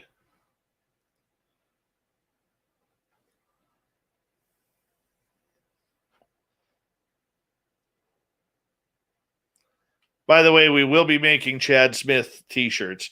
See, he did it twice. He did it twice. Yeah.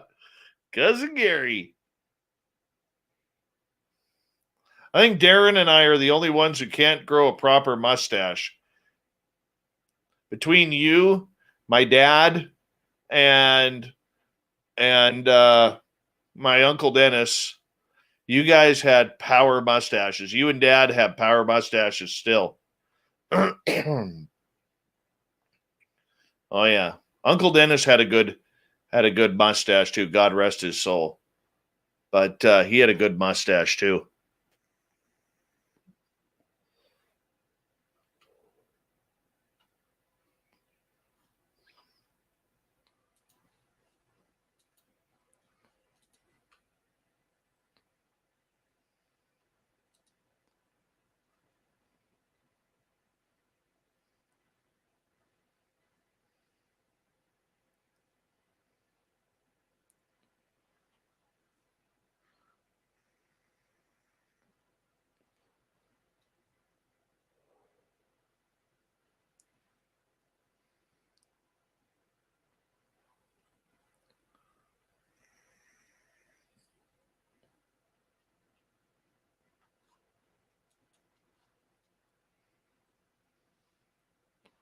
Well, if you look at my mustache, I've never been able to grow a good mustache.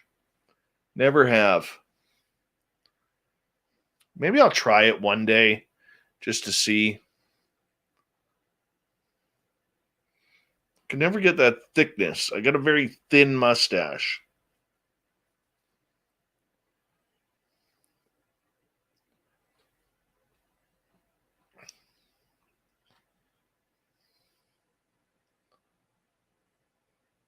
Oh, Chad Smith will get copies of the t-shirts, man. Absolutely he will. We'll make sure that happens.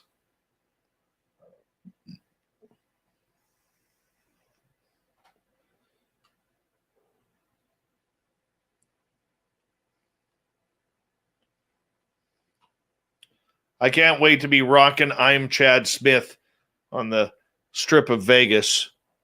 Cousin Gary's going to bring his mustache down. Cousin Gary's mustache is so beautiful. It has its own passport.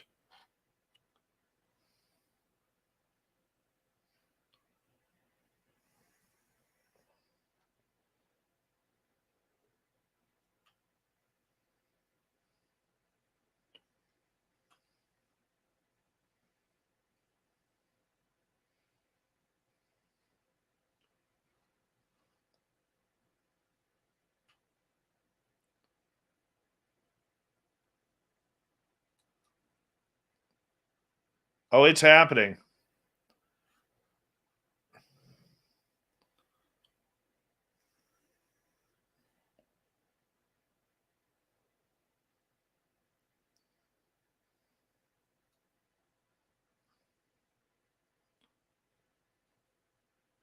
Black Dragon's going to rock around in a Chad Smith t-shirt too. I can tell.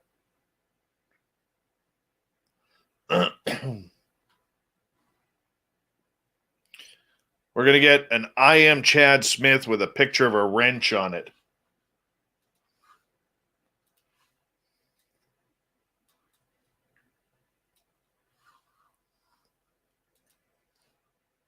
That's what we're going to do.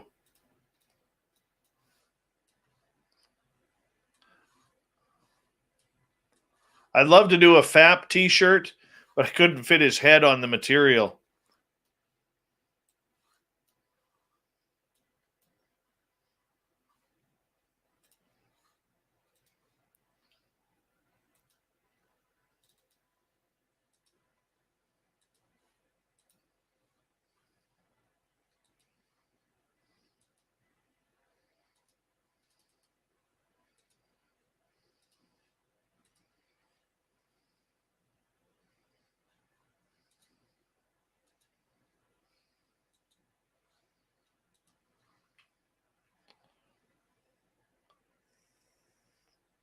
Thank you, Super Duke.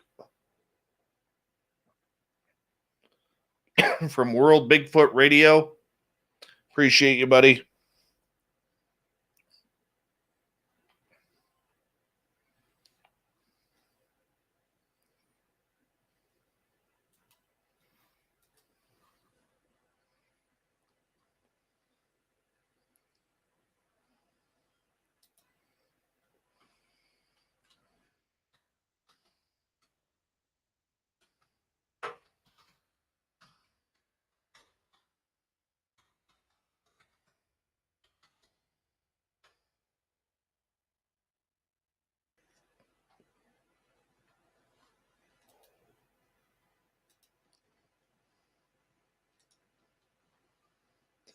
Ron Shaw just sent me a picture of a bear going to screw up the corn harvest.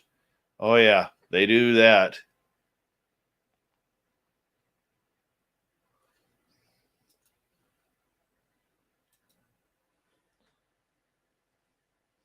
That they do.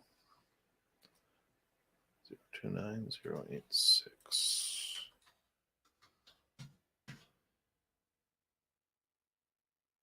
And the other one is 092.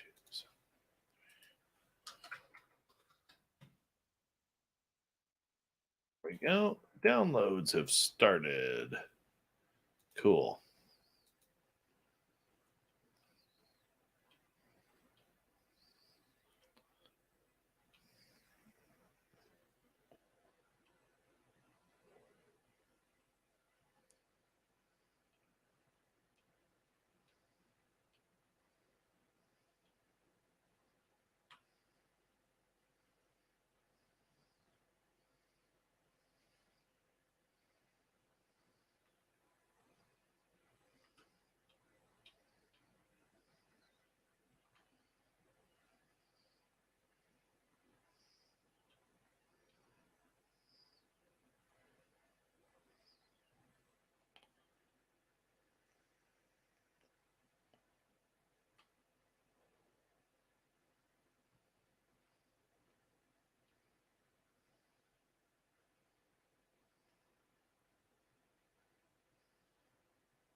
You want an I am Chad Smith shirt for Hot Cheryl?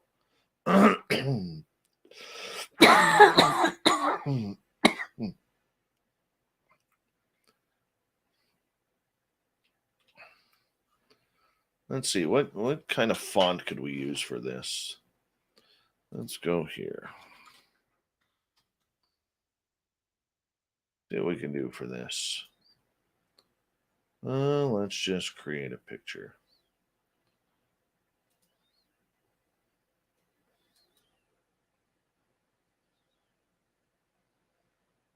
Business card, cover. No, none of that.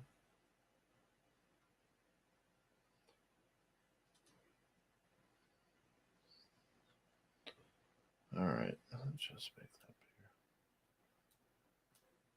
See what we can play around with here for a few minutes.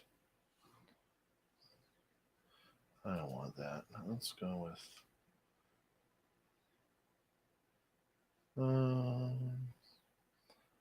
logo design. There we go. See if we can find something creative here.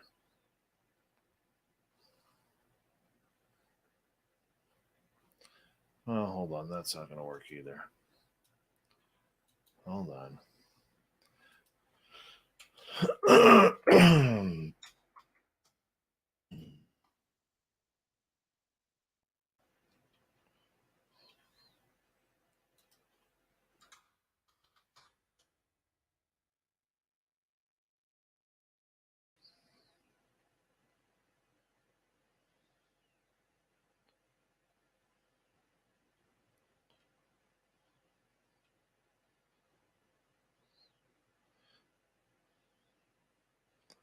Maybe we can find something good here. Hold on. What's that?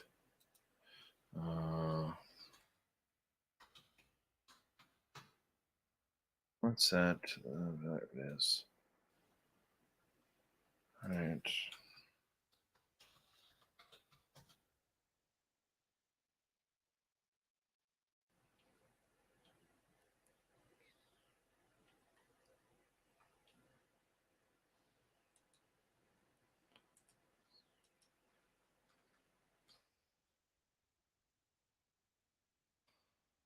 That might be too big. That might be too big. Hold on. I'm going to find a proper one here. There we go. That's what we're looking for.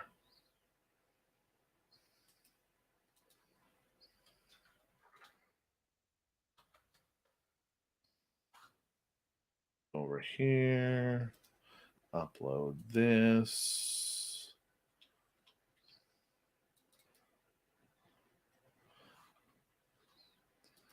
And we'll go like this. Share here. Okay, give me 2 seconds, people. Open. Drop these in there.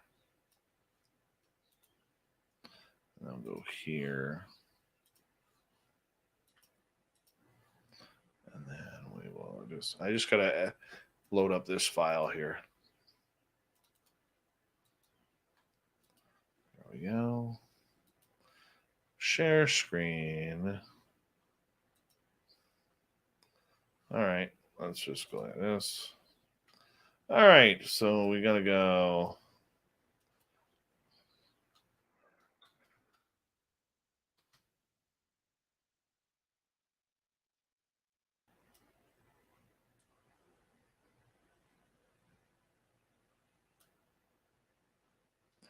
I need a new font. That font sucks. Oh, that's all right. That's all right. If we do that, hold on, let's change the color of that. Where do we change the color here? They changed this all up. Right here.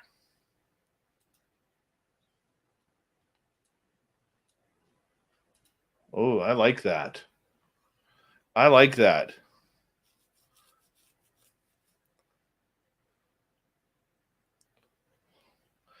Chad Smith is a wrench in our chat room. I like that.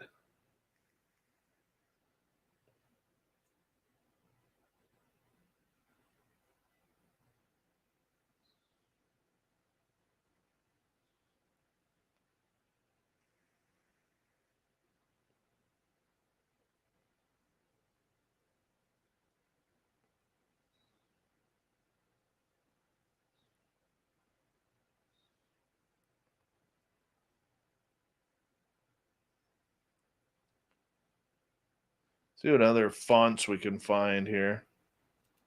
That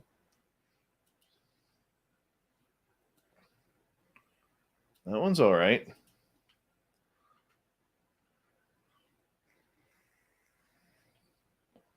Where is Chad Smith?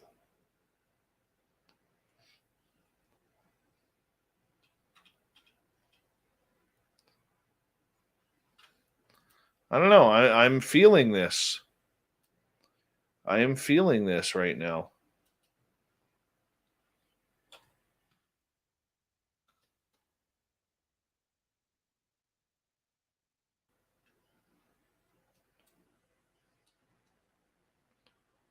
How do you guys feel about that?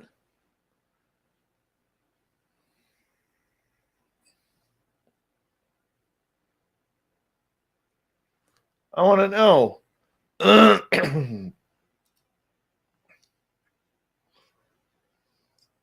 What other fonts can we get here?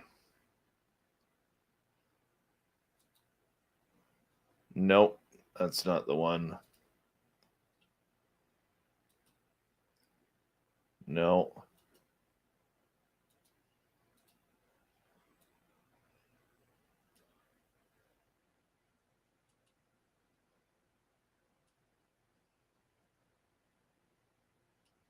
That one looks all right.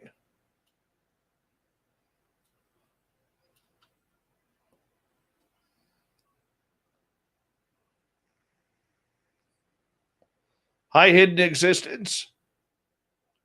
Peppa H, how are you?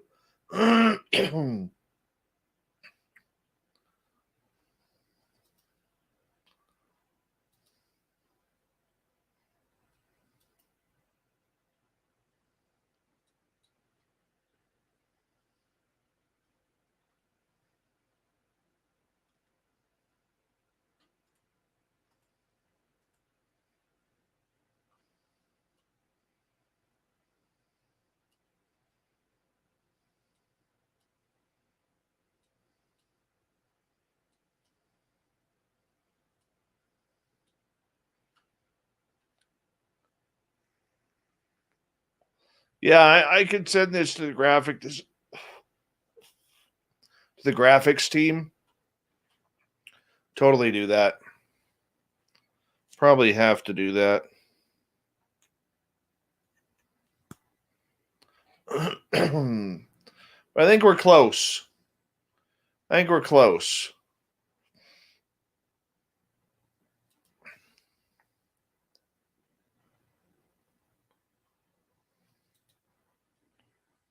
I think we're close.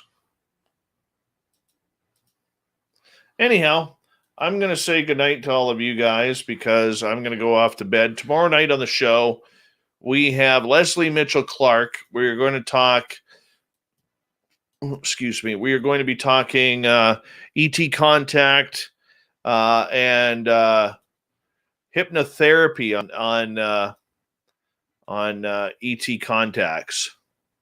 So I'm going to let you guys all go here. Big thank you once again to Ozzy Rob, Ozzy Steve, Black Dragon, Tim, G West ×2, Murray, Adam, Ann, Vinster, Kira, Andrew, and YJ for the amazing super chats. We'll see you all tomorrow night, everyone. Thank you so much for joining us. And together, my friends, we own the night. We'll talk to you soon.